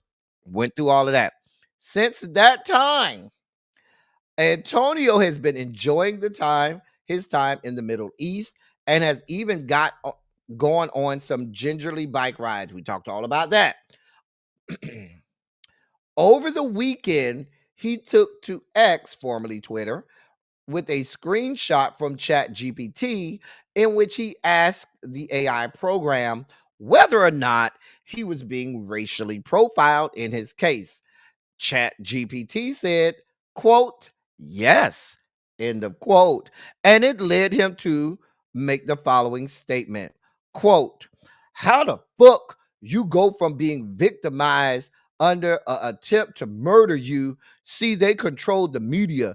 Took a month to change the narrative. A year or two, them dragging the narrative. Attempt to murder you. See, they only want 3 types of niggas in America: in jail, dead, or dead broke.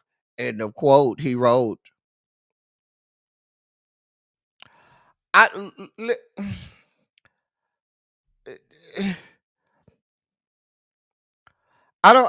don't know what y'all want from me.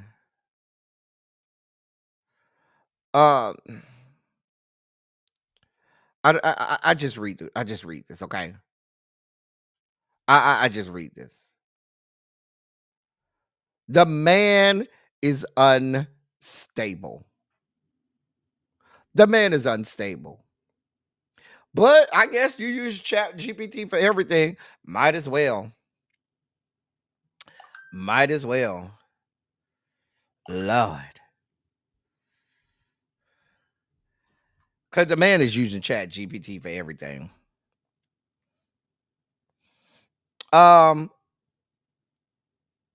There's the link. I'm going to give y'all a few minutes to come up here and speak y'all mind and say it with y'all chest. I'm going to give y'all a chance, if you so choose, to come up here and speak y'all's mind and say it with y'all chest.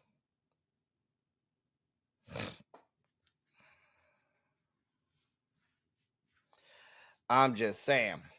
Because I know y'all want to talk about Tyler. So I want to give y'all the opportunity to talk about Tyler. Tyler.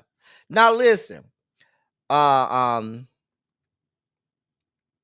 Here's my thoughts on Tyler, okay? My thought and viewpoint on the matter is this. Do I believe what Derek Dixon is saying? Do. Absolutely do. Now, does Derek Dixon have some culpability in this? Absolutely. Many things can be true at the right time at the same time. I believe Derek Dixon is at fault. Okay. Yep. I also believe that uh uh Tyler has to assume some responsibility. Now, Derek Dixon, you could have got out of Dodge alone. I think Derek Dixon stayed way too long and could have got out of Dodge and should have saw the writings on the wall a long time ago that he wasn't gonna give him no parts of that damn pilot or whatever. But um, but Tyler, you got too much money and too much to lose to get involved in this kind of fuckery and fuck shit. Tyler was just stupid as hell. And in my estimation, we can spend all month long arguing about what Derek Dixon could have and should have done. Tyler was his employer. And that means that Tyler's role in this is different from Derek's role in this. You can say whatever you want to say. Tyler is Derek Dixon's employer, and your employer cannot do certain things. Period. Full stop. End of story. So Tyler, hey Tracy, let me know when you're ready. Okay. So Tyler deciding that you was gonna do all of this and get your ass involved with this young man, send this young man all of these text messages, regardless if he reciprocated, sir, you were wrong because that is sexual harassment. Because we know, well, at least from what we've been able to tell from the text messages, we ain't seen what text messages Tyler gonna come out with either. But we know from the text messages that he did not reciprocate it. It doesn't appear, I should say, that he reciprocated these advances at first. What you got to say, my love? I just have so many questions, and I think it takes me back to our main moneymaker right now, the diddler, Mm-hmm. because he be doing all the stuff. But there are a lot of things where in this case he did very similar things to Diddy, right? Mm-hmm. Not all, some, multiple, and at the people was literally dragging me down because I was like, even swap ain't no swindle. These are I don't understand how you're making people a victim who's not a victim. And I was told if somebody has more money than you and they're manipulating you with money, that they're taking advantage of you in that way, they are a victim. If they are in control of your career and you can't, you know, move forward in your career like you want to, he's abusive. And now when it's Tyler, it's like, Mm. oh no, I don't really They believe finding that. every excuse to That's not explain really it away. happening. I was like, I understand y'all like one and don't really like the other, but I feel Mm. like the playing field should be even, right? If you tell me that if this person was holding this other person's career back and wasn't letting them move forward and then then it should be they both should be, equal of the same thing, if you ask me. Because I'm gonna be honest with you, I think that Derek and Cassie had about the same level of career. Yep. Her singing Yep. wasn't that great. His acting damn sure ain't that great. And So I don't see nobody out here talk about, oh, why can't Cassie a grown ass woman? She should have left. listen, they told me that because the way she was being manipulated and taken advantage of, it's different for victims, and I should be understanding, and I should stick with the victim until all the evidence comes out. And I was like, it's just real Listen, funny now how I people up see here windmilling like they don't. Okay, now, Catherine Powell. I have not seen the video. I ain't seen no Tyler Perry video from yesterday. I don't know. Tyler You Perry, say you he going ain't worried about it. I think he needs to be. I think he may be overplaying his hand. Tyler, you ain't got no dime hand. Your hand ain't a dime right now. Right now, you trying to make board. Okay? You just Wait, struggling to make board, Tyler. You where over here Tyler sitting said like this? you got a dime in your hand. Bruh. Wait, where Tyler said this at? Where Tyler I made this statement? I don't know where Tyler made this video from or whatever, but I told y'all yesterday, Tyler don't need to say a fuck thing. Tyler, you need to go into seclusion, okay? We don't need to be seeing you. Oh, the video was before this came out.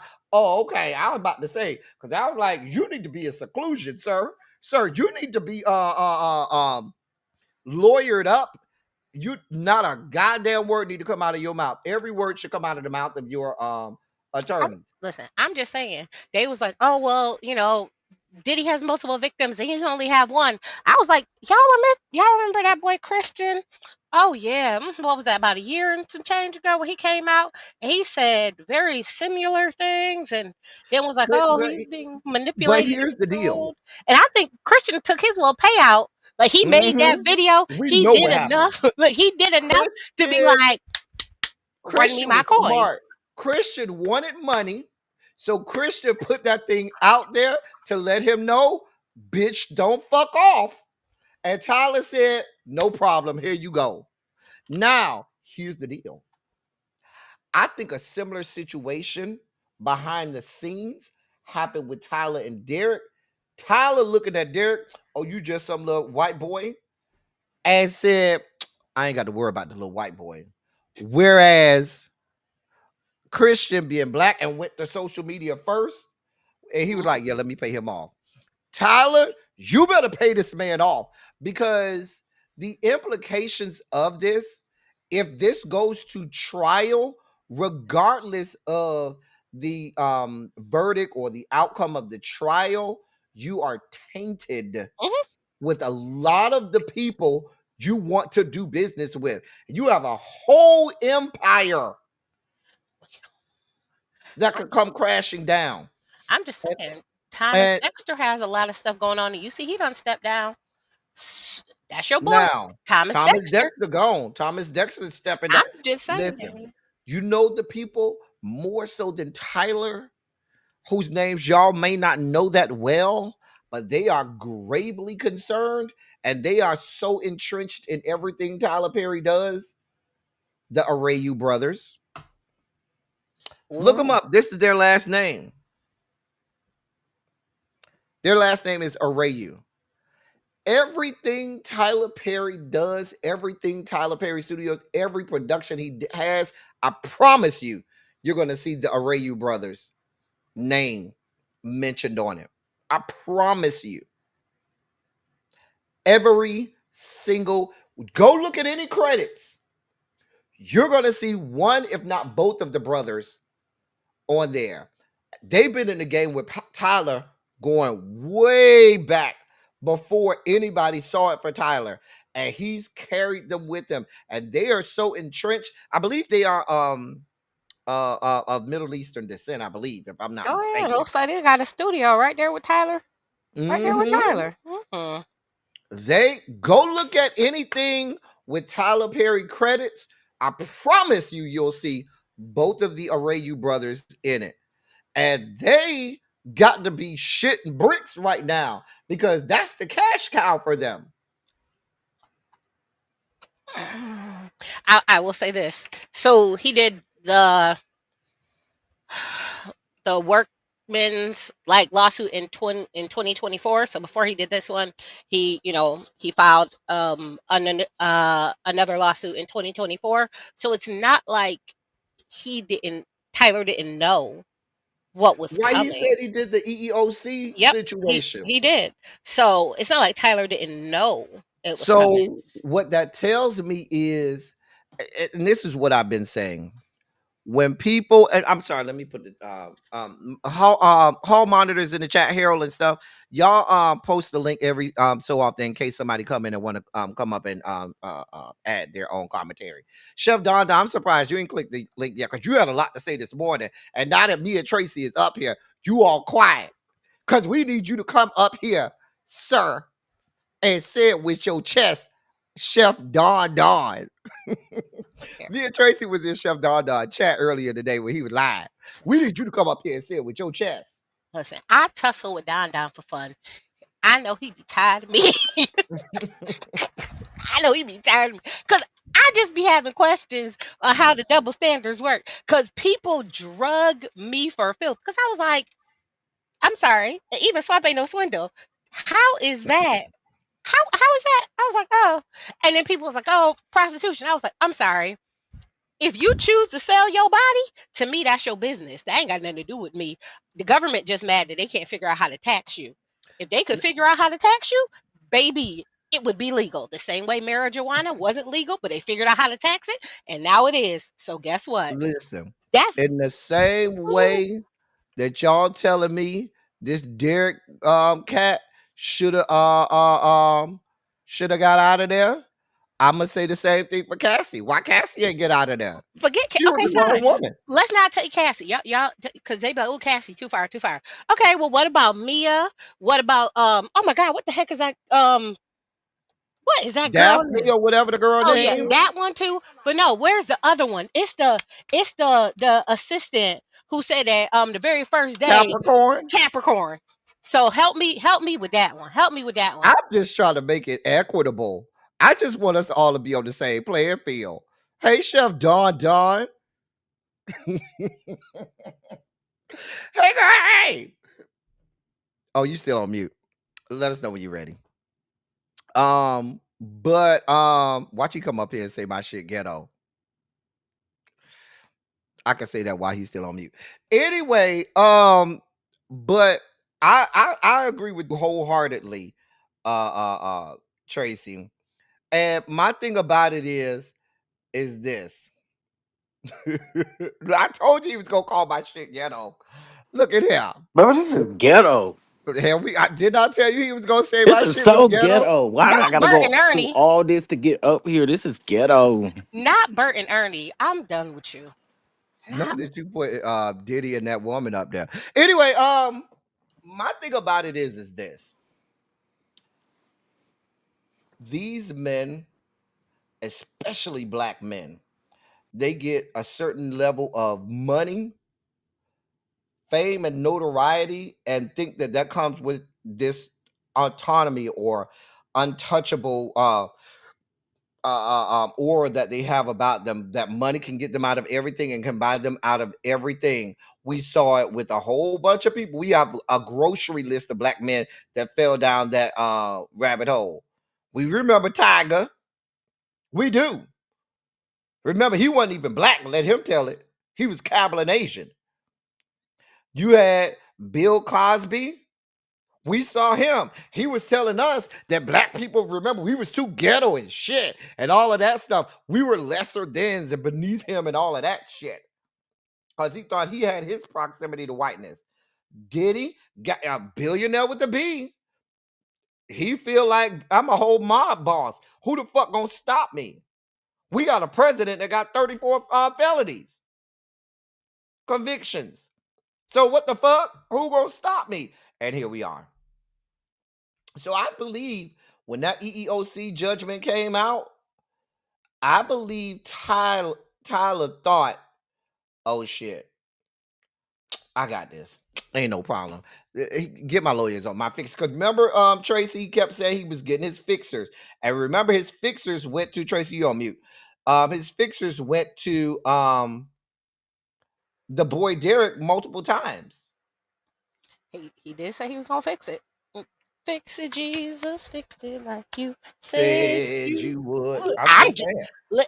so, and I think also because a lot of Chef his Don, you case was muted if you ain't know. so. I think a lot of the time his case was so, not his case, but his paperwork was so I'm lengthy, here. and he put things in such a, you know, an odd, like he didn't give us all the juice all together all at once for us to follow it quicker.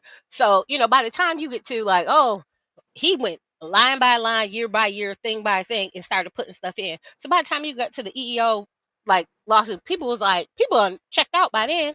So it's like you missed the whole. Well, Tyler got fixers. Tyler do things. Tyler ain't like.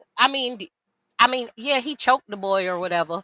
Um, and I guess because he didn't knock his head between the washer and dryer, it don't count as much. Or is it because he's a man?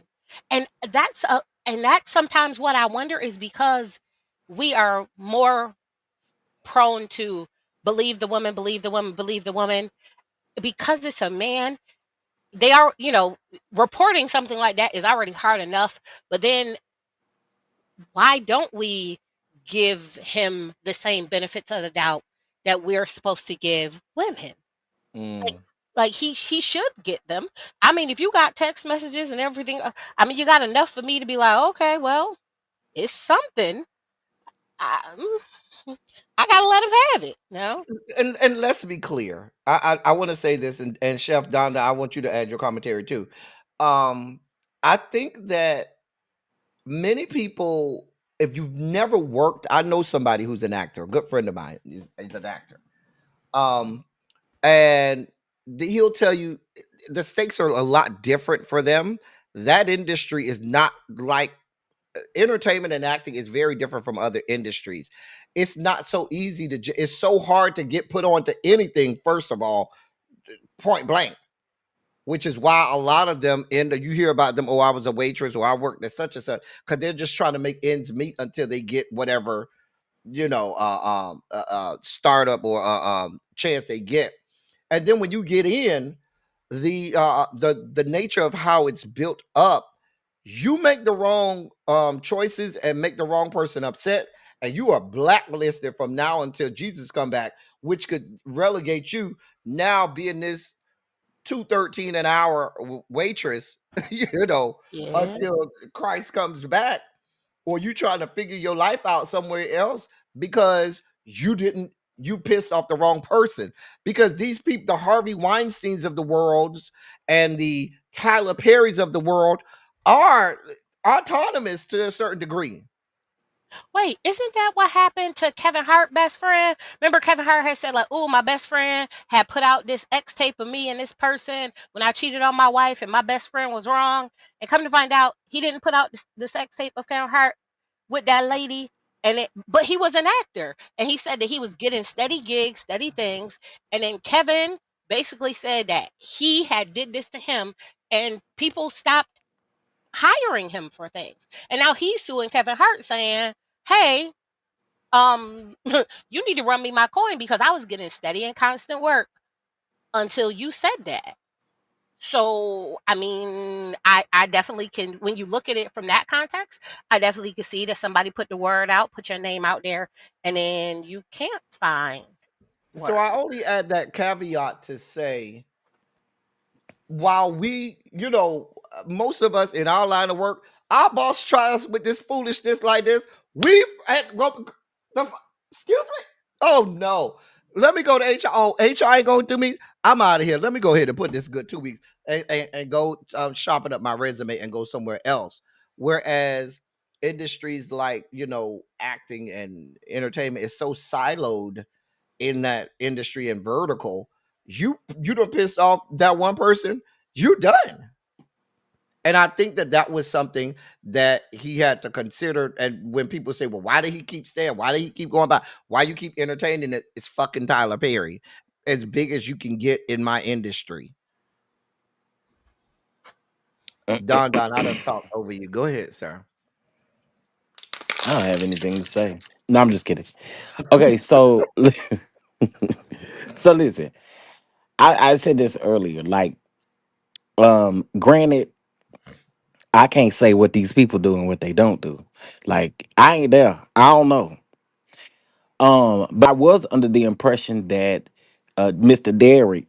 Mr. Derrick, the one who said that he needed to get himself off before he go to bed. Um, I did not know that he was on what's the show called? Why I want to call it Ruthless. Redbird. That's not the name of the show. What's the show called that he was Ruthless. first on? Ruthless. Ruthless. Ruthless. There you go. I was unaware that he was on Ruthless. And I thought that these advances happened after the fact. Cause I'm wondering if this is the case, you ain't got nothing, like you wasn't promised nothing. This man asked you about your jobs and your career. He told you he may could do something for you, but you wasn't in a role quite yet. But you said earlier that he was in Ruthless first, Mhm. and that he was sending his, what y'all call it? What he call it?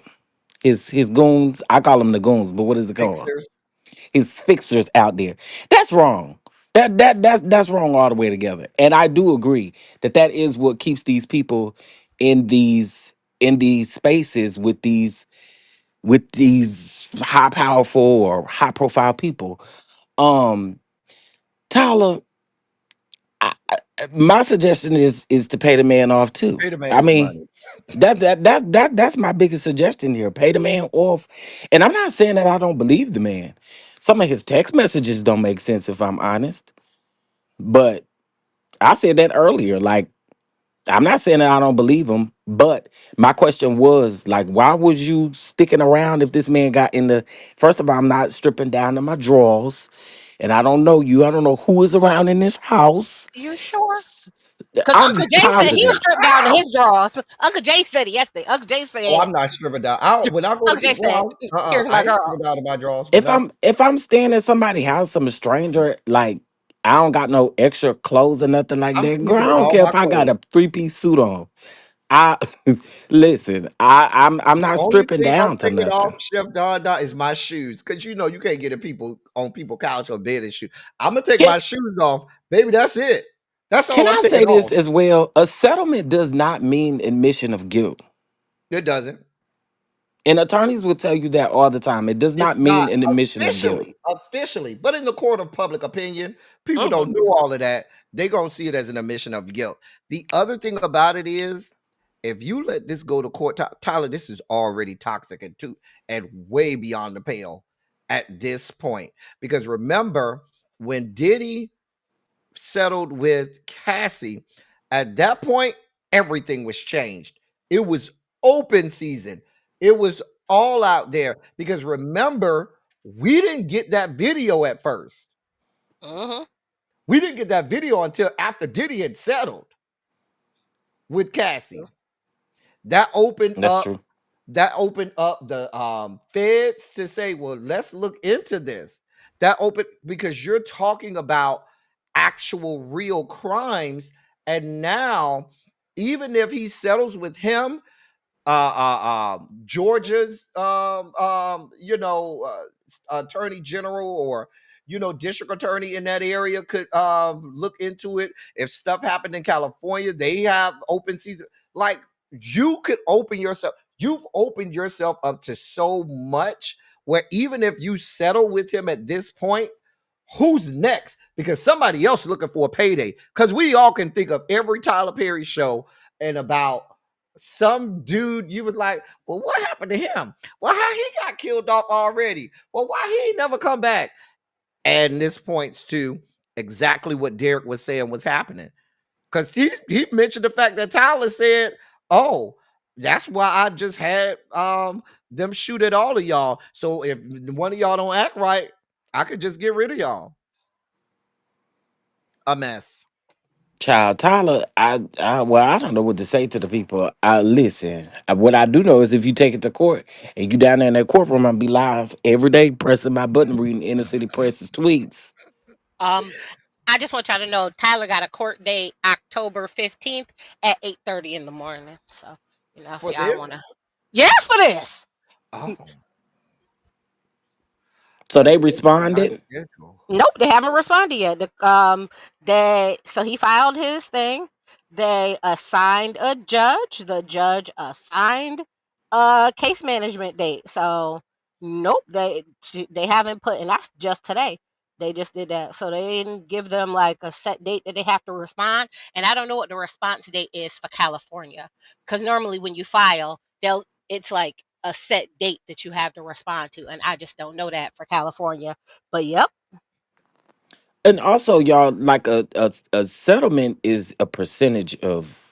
It would be a percentage that they would come up with, and they could have it could be monetary. It could also be that he get the rights to his show or whatever the case may be. A Hmm. settlement doesn't always have to equate to what they're filing the lawsuit for, at all. I It's dependent on negotiations. like I said earlier, I figured the man said I want 260 million because if I'm going up against Tyler Perry, that ends my career. And let me get all of the money that in my feeble brain I believe I might have gotten, even though I might be real, For you know, 25 people. delusional in Listen, my assessment. baby, if I'm But going up against a billionaire, I'm aiming high. What yeah, you I ain't see? mad at it. Y'all listen, y'all see Tyler what Perry happened to got Jane Doe? three She commas. gonna talk about she gonna get 10,000 a month for her cooch, and you got people getting 250,000 a month for they cooch. Absolutely not. I'm with you, baby. Aim for the sky. I Aim ain't high. seen nothing from Half a billion. Monique yet, Ronald. Cause trust me, it would be everywhere. Mm-hmm. It sure would. But yeah, so that's y'all Tyler thing. So he gonna have a they have a scheduled thing. I mean, unless they settle, unless they do something else. But yeah, the case management conference is set for the 15th, October 15th. So It, if this, if I mean, there's so many things that involve other people that it's like Tyler. It's so hard for me to be like, oh, this is all made up. He mentioned the thing where the people at where they was on the set and the other people came and consoled him. He said he filed the EEOC report. listen, the one thing that I will say is Wait, but I got a question. Why mm, did you mention Christian Keys and Christian Keys never came out and gave a name? I understand why, because he knew people would immediately. I'm sure his lawyer said, "Now we're gonna include this," because he knew people would immediately attach the But what Christian validity Key. would you have as far as, because again, he never came out and gave a name. He never said it's Tyler Perry. He actually never came back and said Oh, I mm, know what that. Oh, may I have know that full happened. oh, well. In my opinion, and I'll let you go, Tracy. I thought that was just so when people start to associate him with being a copycat of Christian Keys, him Mm, saying, "Oh, I later found out I wasn't the only one. That this is a pattern, and that's the set. You know that set the precedent that this is a pattern. It's not just me. In the same way, uh, uh, Cassie let us know the term freak off. Everybody else that came up afterward talked about the same thing, FOs and freak offs, to show that pattern of behavior. and I also think that so one, California has like a crazy anti-slap where you have to have a good bit of proof to actually like sue someone. New York has one, but it's not like New York's isn't even as high as California. California has like one of the highest anti-slaps in the United States. So it's really hard to get cases in California to go through.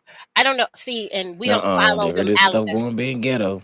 Look, we don't follow them alabaster people that much.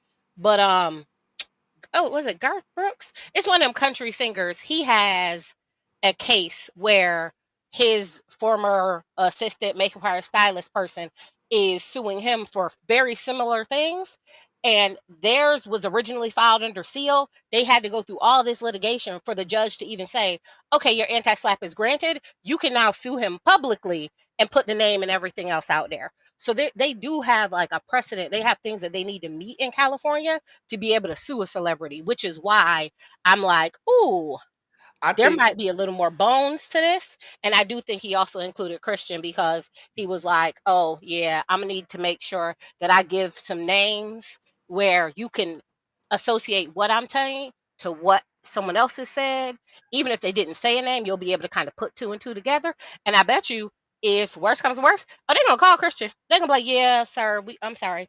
We're going to need you to come on down here and get deposed. We have I some stuff think to talk about. I think being in California is a calculated risk because they could have done it in Georgia, which I think might have been a lot easier. Hmm. But doing it in California, California is Tinseltown.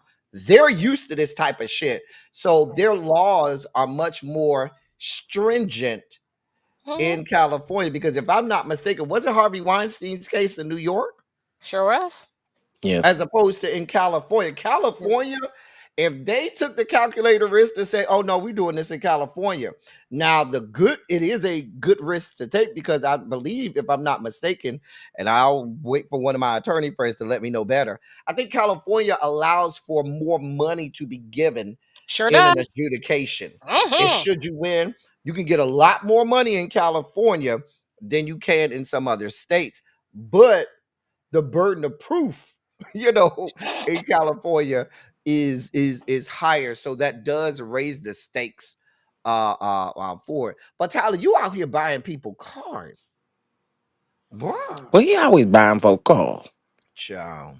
He bought Now is that Christopher the cover Fox a story? car. Listen, now is He that the bought cover? what's the name of car? I'm pretty sure he done bought all them folk a car around there. We just don't know about it, but I'm sure he have. You might be Oh yeah. right, Oh, he but does. He buys cars, and that's the thing is, does that then become the cover to say I buy everybody a car? You ain't special. You ain't no different. I buy everybody these things, right? To say like, oh well, I can't be doing anything that wrong, that bad, because I do these things for everybody. So here's what's scary for Tyler. In order to get from behind this and make this man look delusional, you're going to have to incriminate yourself. You're going to have to show a whole lot more evidence of a whole lot of other things in order to get from. Now there are holes in this what we see now. I'm sure there'll be more evidence and when they get to discovery and all of that. However, in order for them to put up a case where they say, yeah, none of this happened, you gonna have to incriminate yourself. Either say, like in Diddy's case is, I'm just a whole freak and a sexual deviant. Y'all did all of that shit, but what? I'm just a freak. Get over it. Whereas Tyler, you tried to keep this image of yourself. The people were already talking. The people were already saying stuff, and now you're gonna have to further incriminate yourself. I'm just being honest. can I say a thing? I wonder if I know this is not right for anyone to do to y'all community, but I feel like it happens a lot more now where you placate to the LGBTQ. Like if you know this man like men, you as a straight man let things go further than you're technically comfortable with to get what you can out of this man. You know And those type of heterosexual people? men do it all the time. Yes. So I feel like that's Hmm. also why his text messages look like that because I think he cut a bunch of that stuff out because he Hmm. didn't feel like, oh, I don't want to expose that about myself right now. Like Right. if he could get Tyler to actually settle, right? He doesn't have to then show okay, him flirting too, him kind of taking it a little forward and then pulling it back. Because when I'm looking at the messages, I'm like, oh, I know what that looks like. That looks like the fugly dude that you don't really want to date, but his Hmm. pockets deep and you want a free meal. So you kind of be like, Hmm. you know what? Oh I'm yeah, broke. I don't get paid it's for. Tyler fucking Perry. Listen, I can agree who with in that. there? And Tyler has to know that you're a billionaire with a B. We know you have a sexual proclivity for muscular, chiseled men. Why don't you think that every man that comes in your in, in your vicinity isn't going to play on that? I would, and so that's why it seems so stupid that you really doing this? I do think if any of if any of this is true, Tyler, you better tighten up ship around there because uh these text messages like I agree. This is not the smartest at all. Um, Tyler Perry at all, at all. And I think that even more so than him tightening up, the people like the Arayu brothers and all of those people down that in the higher ups down to the TP studios, they're going to check his ass. His lawyers is going to check his ass. A whole lot of people that get paid a whole lot of money from Tyler that can have that type of conversation with him, because everybody can't have that kind of conversation with him. You got to be on the uppermost, innermost crust of the inner circle. Gonna be like, bro, what the fuck? And you know what? Somebody that's a billionaire, I heard the piece of the lawsuit where he said something about don't tell nobody. I really am looking for somebody who married but can be emotionally attached or something like that to me. Am I I What think I may be saying it emotionally wrong. attached? Kind of like a FWB situation. Right, right. Yeah, Tyler look like he that type of person. Well, He exactly. You want do. somebody who's married or in a relationship because they normally have something to lose. Those are the best type of people to cheat with. You cheat with somebody who got something to lose. So, if that's the love of your life, then, you might not want to lose that person. So you tend to hold on to them and keep your mouth shut. That's how old school people used to cheat. That's back in the day. That's Hmm. the real ladies. That's the real creeps. Yeah, that Like, was before oh side yeah. dudes and side Oh chicks yeah. came out Mm-mm, talking. nah. Mm-mm. So yeah. So that I understand, from that aspect. What I don't understand is, Tyler, there is literally somebody for everybody. And Uncle Jay said he was willing and able to fulfill your needs I listen, I ain't had finna you hold just Tyler, you. you got enough money where you live in Atlanta. Atlanta is the land of opportunity. Baby, you want every shape, shot, every shape, shade, size, whatever. You can get it and pay for it Outside of your with your employees, money. sir. but I Have wonder NDA signed and everything and keep it the fuck moving. but I wonder if I wonder if he also thinks about it from the aspect of what this person gonna do on Mad Day. Because people like NDAs and That's why everything you have else. rules in place. Yeah. That's why you that and people who I know that have a lot of money like that, they don't do none of this negotiation. They got people on their team. They got one person on their team. That's the person that know exactly what they like. They do all of the talking. Hey, this is what it is. This is what we need. This is what it's gonna be. You never talk like with Diddy. Diddy never talk to these people. Y'all know good and well Tyler Perry can't be on no date now. No, I'm Oh, not saying on a many. dating app. No, no, I'm I'm Oh not saying no, you talking to no. have you. I'm somebody talking to that the do chat. it. I was Oh talking to no, the Okay. chat. many of them, Oh, okay. many of That's them what I'm be on saying with dating apps, but it's not them. Like their assistant that's will go on not the dating them. They app. got Yeah, people. yeah, they Mhm. got Right. assistants who go on the dating app. Cause what was that? Shaq was like he had one on the dating app, and people was like that wasn't him. That wasn't really him. Like his assistant had set it up, and he, would just go on and look at the thing, and then tell them kind of yeah, no, yeah, no, yeah, no, yeah, no, and kind of then go and do their little research to sniff the person out to see what they, was about. Do their little background checks on the people and stuff to see if that was somebody, that would be willing to do whatever it is, that he wanted to do. So I do think they do go on apps, but not them, but they're like Right. Yeah, assistants Of they and got course. people for that. And for that. that's why I'm like, Tyler, you real loosey goose. You way too loosey goosey. But is Way it you got also too much because of money his for that. age? But is it also because of his age? Is he one of those people who isn't really a social media person? And so when you get you talk to someone, you talk to them freely, you do whatever because you have this feeling that oh, okay, in your mindset, this is kind of how people are. And if you talk to them one on one indirectly, not on social media, things are a little different. So sometimes I look at the age of the person and how they're moving to do things. Cause yeah, they probably ain't necessarily going. Tyler ain't probably gonna be on Instagram talking. Oh, let me flude you out. Let me Hey, go do this. Jason got insight. Jason, Jason brother. Tyler Perry found Jason brother. That whole situation. Well, And how long was he on have and have nots? Until he got killed off. is that what happened to your brother? Oh, Maybe sweet I should baby do an Jesus. interview with my cousin. My cousin was Anthony on in that why did I which one was it? Why did I get no, it wasn't why did I get married. I could do bad all by myself. Yeah. The one, Mm. the one that played Anthony. Listen, just I could talk about Anthony if I want to talk about Anthony. I'm just saying. I think that would be a great interview, Chef. I would be so interested. That's Like my first cousin. It was the mama and my mama's sister. I'm just so like I'm sorry. Did he tell you that you had to, change up your role, do this, do that, or he was going, ixnay you off? Like what really happened? How did it come to an end? T.A. Wood said if you would have did the right thing, you could have got them cake styler. You came off a little too aggressive, too hungry. He You really was a did. bit First thirsty, meeting him, Tyler. he was doing a lot. He You really was doing the was. most. He Like was you ain't you was he doing the absolute most. Like you could have got them cakes, thirsty. Tyler. You was coming off like, Ah. girl, you getting in bed and touching people and shit. But I'm sorry. It's the way he said. He felt somebody get in the bed with him.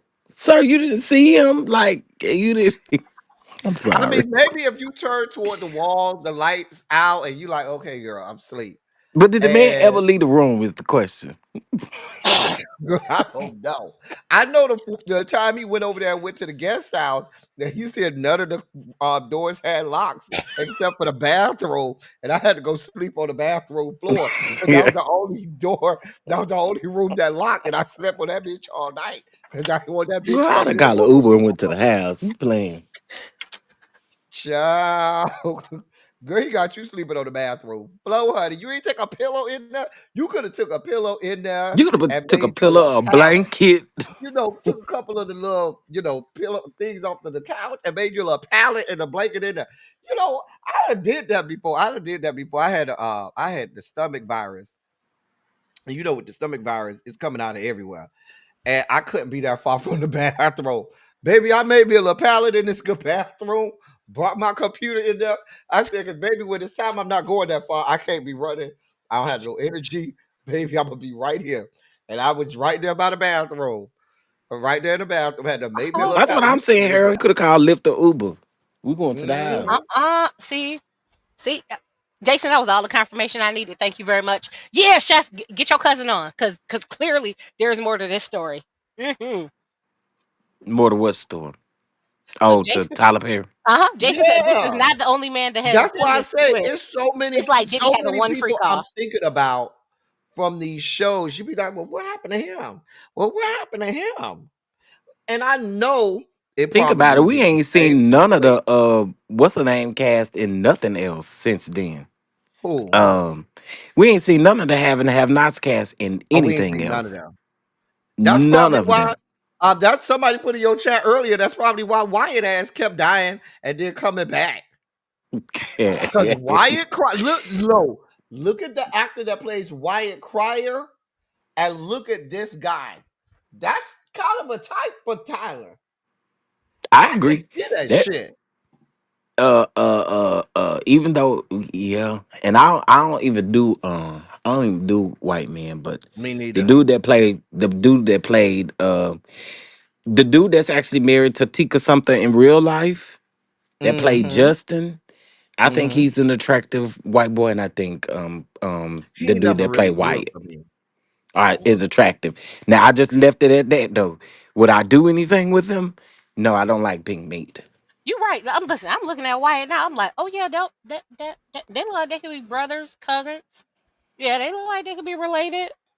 Mm-hmm. You're right. But He the gonna guy, probably. this It was a Derek, and the Tyler guy Perry that played series. Wyatt, and this Derek guy, they look like they could be related. Mm-hmm. So I listen. I don't know. I don't know. Well, all them people over there in the have on the have and have nots Hey, got killed Phoenix off Rising. except for what's the name? Except for Hannah. Um, Phoenix. We have on Fridays here when I'm in town. Well, we don't do no content. We just come up and y'all talk to me and shoot the shit. So that's always a time for you to do like kind of an Ask L Teddy situation on Fridays. Because I'm always getting ready for Silly Saturday. So I save all my content for then. And you can always come up on Fridays and ask me a question, shoot the shit, and then we can go from there. But yeah, Tyler Lepley has done a lot of work with Tyler Perry still. Mm-hmm. I forgot about him, but all the rest of them, you ain't seen them no more. You know what I think? You know what I really do think? I definitely this confirms what we always knew, that remember Tyler tried to put out that shit, talk about, oh, I don't choose my men, I have a casting director, and nobody never believed that shit. We all knew that wasn't true. I absolutely believe Tyler be picking the finest men on earth to look at. I don't think he goes after all of them. I think he knows that bitch fine as fuck, I want to keep him around. You know what I'm saying? I do think that some of them, if they fit into that type that he wants, I think those are the ones that I think he absolutely has a type, and when he see it, he be like, "Oh yeah, you gonna be the one." Because Have y'all I'm ever serious seen about it. anybody on the Tyler Perry show that got a belly? I'm Except for away. the dude on House of Pain. Well, besides that, I'm talking about like like the have and the have not. Well, Oh heck no. cause Mm-mm, mm-mm. I'm I talking think about in the on his like his beginning, show Tyler needed shows. He people. ain't never had not one out of shape dude on his. They Not all at muscular. all. They all built up, look good. So yeah, I believe that Jason, wholeheartedly that he get his own folks. Jason, I can't with you. Don't, nah. Yes, we'll be on camera Friday, cams. I might be on camera tomorrow. I might be live a couple times tomorrow because tomorrow I'm off. It's Juneteenth, and I ain't got nothing to do tomorrow. So Tyler Perry here's and something Anthony's brother interesting, Tracy. ain't worth a shit. Did your cousin get And handpicked too? Did Tyler pick him out, or was he casted? Oh, never mind. Go ahead. you asking me, was he casted? Yeah. Thank you, itty bitty. Yeah. Okay. Tyler didn't just Go scoop him up. go look it up. Go look it up. Anthony on I No, think it was I'm saying I Tyler didn't pick him out. He went to like a casting call and did the thing. It wasn't like a ooh, oh, come you know what? audition for Tyler. I don't remember. I don't remember how that Yeah, worked. because Jason But I'm just said when you asking. his go brother on was just casting, handpicked. when you go on you gotta send a photo. They got to know what you look like too. Hmm. Because So and what I and think, and I'm glad you brought that up. You know what I think happened? Going back to the very beginning of this, I'm sure this man that does events is already good friend. The man that owned the events company is good friends with Tyler. I'm sure Tyler don't deviate. I know he has a select group of, this my caterer, this my event. He got his people. And he probably told his homeboy that own the events, I need to be able to hand pick who I want at my event. Cause I gotta, I don't want everybody at my shit. I'm sure that's something he said. Send me pictures of them. Let me see what they look like. I'll let you know. Send me your pictures of your best people. I'll let you know. He probably sent him a handful of people and said, I want that one, that. Ooh, yeah. He saw Derek. Yeah, that bitch. I'm getting here. I want that one, that one, that, and that one. Because and that's so I don't know if I believe it. Oh, he just picked me out of the crowd. No, your boss set you up. Let's be clear. Which is why he also said in the a lawsuit that he went to his boss and told his boss to let him go, or that he would be working for him and no longer for the event people. so I seen somebody just post this. Now, Tracy, we may have to dig into this, but it says an individual claims that he was working for Tyler Perry Studios and was R-worded by the VP of TP Studios back in 2022, and Tyler Perry settled. Wait, so there's another lawsuit from 2022 where this person sued Tyler Perry, the VP, Tyler Perry Studios for R wording and a hostile work environment. This was in 2022, and I'm gonna say allegedly because we ain't found the proof yet. But this is the second time I've seen it. Oh, they had multiple. They went through multiple vice presidents in 2022. Let's see who started out as the president and vice president in The 2022. man name Let's see is which one I went to. hold on. What's this man name? Uh, Wait a minute. I just I looked up agree, his. TA Wood. I agree, TA Wood. Ooh, yeah, he might have been a scouter. His name is Mark Swinton. Don't. Well, don't worry. We'll go take a little look at Murky Mark. Let's go see what they say about Mark. Child. Cause if that mean Again, like I said, he I don't put nothing past got these rid of folks y'all, because shit, they all do Oh, crazy stuff. Mark Swinton is definitely that. Oh, that's a girl. That's a whole woman. That's a woman. Go look I up his know it picture, is. baby. That is a woman. Every man wants a woman. Yeah. No, that's a whole ass woman. wait, Oh, he was riding that feeling out. Tyler Perry was getting a fine ass man, and he was over there feeling on her. wait, facts Mm-hmm. validation. What's this? Oh, that's a woman. Child. Yeah, Tyler Perry, I feel like you have to settle this, but whether you settle or not, the first domino has fallen. It's gonna be more coming out the woodworks. You're gonna keep having to pay people. And even if you decide to go to court, everything that's about to come out in this court case is going to be damning for your collaborations and things for your whole empire. This is not good. You should have paid that man off when he did the EEOC. And remember, this was before I even knew of something about that EEOC. I literally said this man had to have reached out to Tyler and his team about either the rights to that show and some money or just some money in general or whatever. And Tyler was like, bitch, I ain't paying you nothing. And this is why we are where we are now. Because my thing about it is when you go to the EEOC, that's not you trying to do a money grab. That's you saying, hey, it's a problem. I need somebody to come help me and look at this. You know what I'm saying? That's not you out here trying to have a money grab. And y'all ignored that. Mm-mm. Nah, bruh. Yeah, this is not going to end well for you, Tyler. There's no way. The best case scenario is for you to settle him, shut the fuck up, and you sign whatever y'all get, whatever agreements, and he don't say nothing else, and you could try to move forward. And you pray, you pay off anybody else preemptively that you could think of, because it's only the first domino. Because once we find out he got paid off, like the girls found out Cassie got paid off, what happened? Oh, Cassie got 20? Oh, let me see. I'll take a cool 5. I'm good for 5. Okay, y'all, now I see what's going on. Okay, so someone said, please, please don't settle Mr. Perry. Seems like his play from 2020 and he didn't get his show on air from you. Now he decides to file a lawsuit. Prayers going up for you. Then this guy named Brenton Official says, let me speak for myself. This is my truth, and I won't let anyone twist it. In January of 2022, while I was working across state lines, I was R-worded while intoxicated by Mark Swinton, a senior producer at Tyler Perry Studios. I was flown to Georgia for work. I was disoriented, and y'all, this is blurry, under the influence and unable to give consent, and he violated me.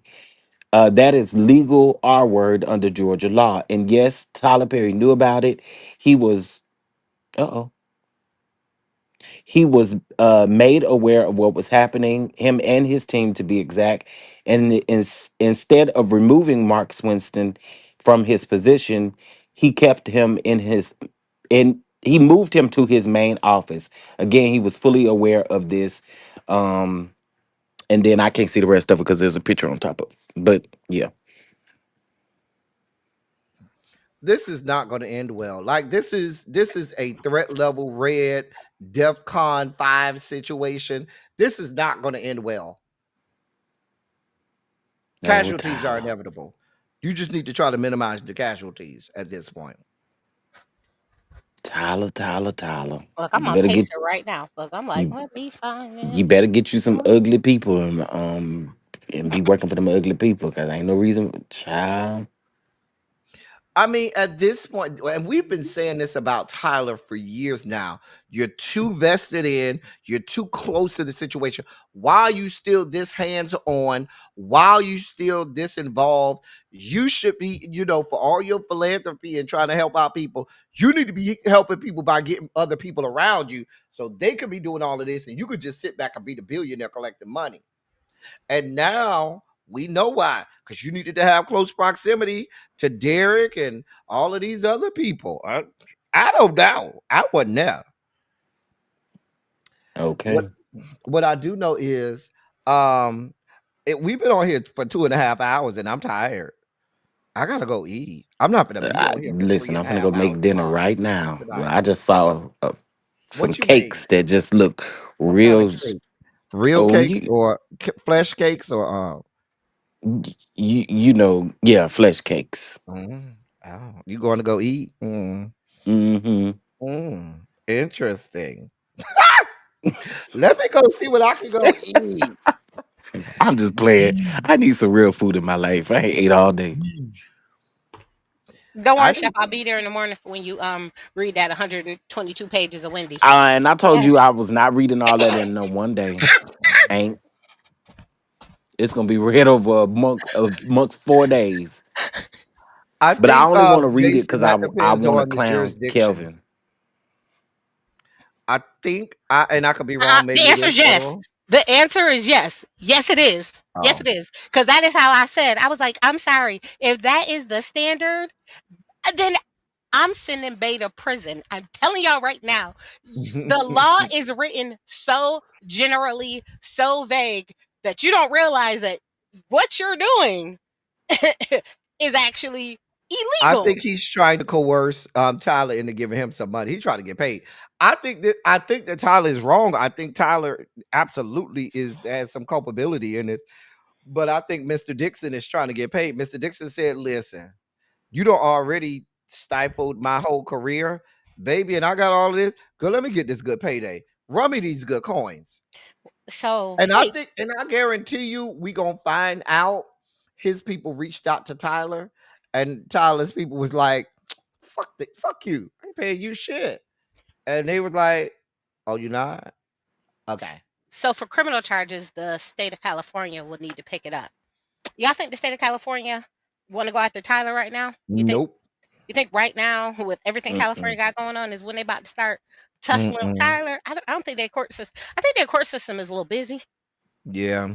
just Yeah, I a think tad they bit. got They got a a few lot other things. of other things to focus on. Just a Now few they other may things to listen. worry They about. may come back And when around. we know Georgia ain't gonna do it because the amount of money that he himself by himself brings into Georgia, like every major studio works at Tyler Perry Studios. So Listen, Anyway, good people. if Let me go cook my they got din some look, din if din. anything happened in New York, we be ready to to charge some people with a good Rico. Come over here and Lord, catch this good Rico. Robert got one. Sean got one. Tyler, you might be next. Lord. Thomas Dexter, you can come get this good Rico because we Yeah, figured Thomas out a way. We figured out a way. Thomas I'm telling you Dexter's right gonna get now, one. it's funny how people who are in Thomas Dexter's orbit keep having these odd, strange, weird things pop up, but he wasn't a part Mm, of it. I'm just saying, birds of a feather flock conveniently. together. I'm just saying, I know plenty people who they tend to hang out because they tend to be on the same time for the same things and understanding and liking and okay with similar stuff. So even if they didn't like it, they didn't do it, they was okay with it. So I'm just looking at him like his lawsuit's still active. Quick question: did y'all watch that interview yesterday Which one? with your with Rio? It made me. It made me On literally. TV? It literally made me not like him more. Listen, no, And I I I'll I tell you, only you told don't heard a like when piece I of it. saw him on dude. that after show after I think last episode, I said, "Oh, I never liked him. I knew I could never like him. I knew I had already turned the page before the season started. I knew it was a done data before we saw the first episode. And the fact that they keep trying to get this man a chance and force feed him down our throat when he is a discriminatory person and doesn't see it for our community as much as he say he was raised by us, girl, gone. So I'm just simply saying that TTB is a messy heifer, cause you knew you was That gonna get too. this man up here. You knew you was gonna get this man up here. Let him put his foot in his mouth and make everybody dislike him more than they already dislike him, so they could drag him for filth. Cause it was a setup, if you ask me. Because baby, I'm like, the more he kept talking, the more I was like, oh, you just make my skin crawl. Oh, you was Yeah. a foul, dirty. I was like, oh yeah, I don't. So I said this. He sat there, did that interview, and let people gas his head up, and now, Yeah, talking about how we really want to see you come back, girl. just a Y'all telling a lie. look, just messy, and just getting this I fool say get like out. fool about Never himself. mind, let me because that was about to be real ugly. But I'll bet you right. Anyway, Welcome to let the me house go. of debauchery. Welcome to the house of debauchery. I was just gonna say, just leave it with the black people, What- please. I said that a long time ago. Keep these shows segregated. If y'all want to have Do chase the Chasing El Latinos. Paso, Chasing San Antonio, and have a Don't do San whole Antonio. Chasing El Paso, Chasing San Antonio, and have a whole Latinx Hispanic um cast. Beautiful. But these Chasing girls ain't rap. Guadalupe. I don't care, but Chasing Enrique, Raul, Jose. You know what I'm saying? But what I am saying is these girls aren't intellectually savvy like that. Where if they read somebody, they're not gonna go straight to the racist and lowest denominator stuff. We talk about the people the likes of fucking Donnie, who we know all day long in high school was in the same room. The only other room he went into was for lunch. especially with an African forehead. Every other period was the same teacher, the same room. I'm just saying. Now with the African forehead, I can't stand y'all. Okay, see, but Chasing Albuquerque, New Mexico. Chasing something I don't know. Not Albuquerque, New Mexico. I gotta go. Bye. I don't know. Goodbye. But y'all Albuquerque. don't need to I know have they these wonder how mixed they tags. get. can't, Y'all are silly. I can't Chasing play El with y'all. Salvador, and I'm gone. Ow! can't with y'all. Can't. Oh, y'all are dumb. I can't play Well, with y'all. Well, I'm about to get up off of here because mm-mm. I am tired and I need to go eat. I got a meeting in 15 minutes and I need to figure out what I'm gonna eat before this meeting. Um anyway, Tracy, thank you, my love, for coming up here. Chef Don, thank you for coming up here as well. Y'all, we will be back here tomorrow. Um we might be here multiple times tomorrow. I know we're gonna at least be here for Run Your Mouth at 5, but we might be here a little bit earlier or something like that. Just have your notifications on and all of that stuff. Okay, have your notifications on because we're gonna be here tomorrow. All right. As I always say, I love y'all. I love on y'all. Thank you all for being vocal, present, and active. Thank you for doing what you do. Thank you for any and all contributions that you make to the channel. They are much obliged. They're much appreciated. This is a way for you to contribute to the channel. We need to keep the lights on over here, okay? We need to keep the lights on, okay? Help us keep the lights on by contributing to this independent media. We try to keep you informed, try to keep you knowledgeable. We'll be back here tomorrow. Um, as I said earlier, thank y'all so much. That's all I got for y'all. Until next time, thank y'all for coming. Y'all drive safely. I'm out. Bye, y'all.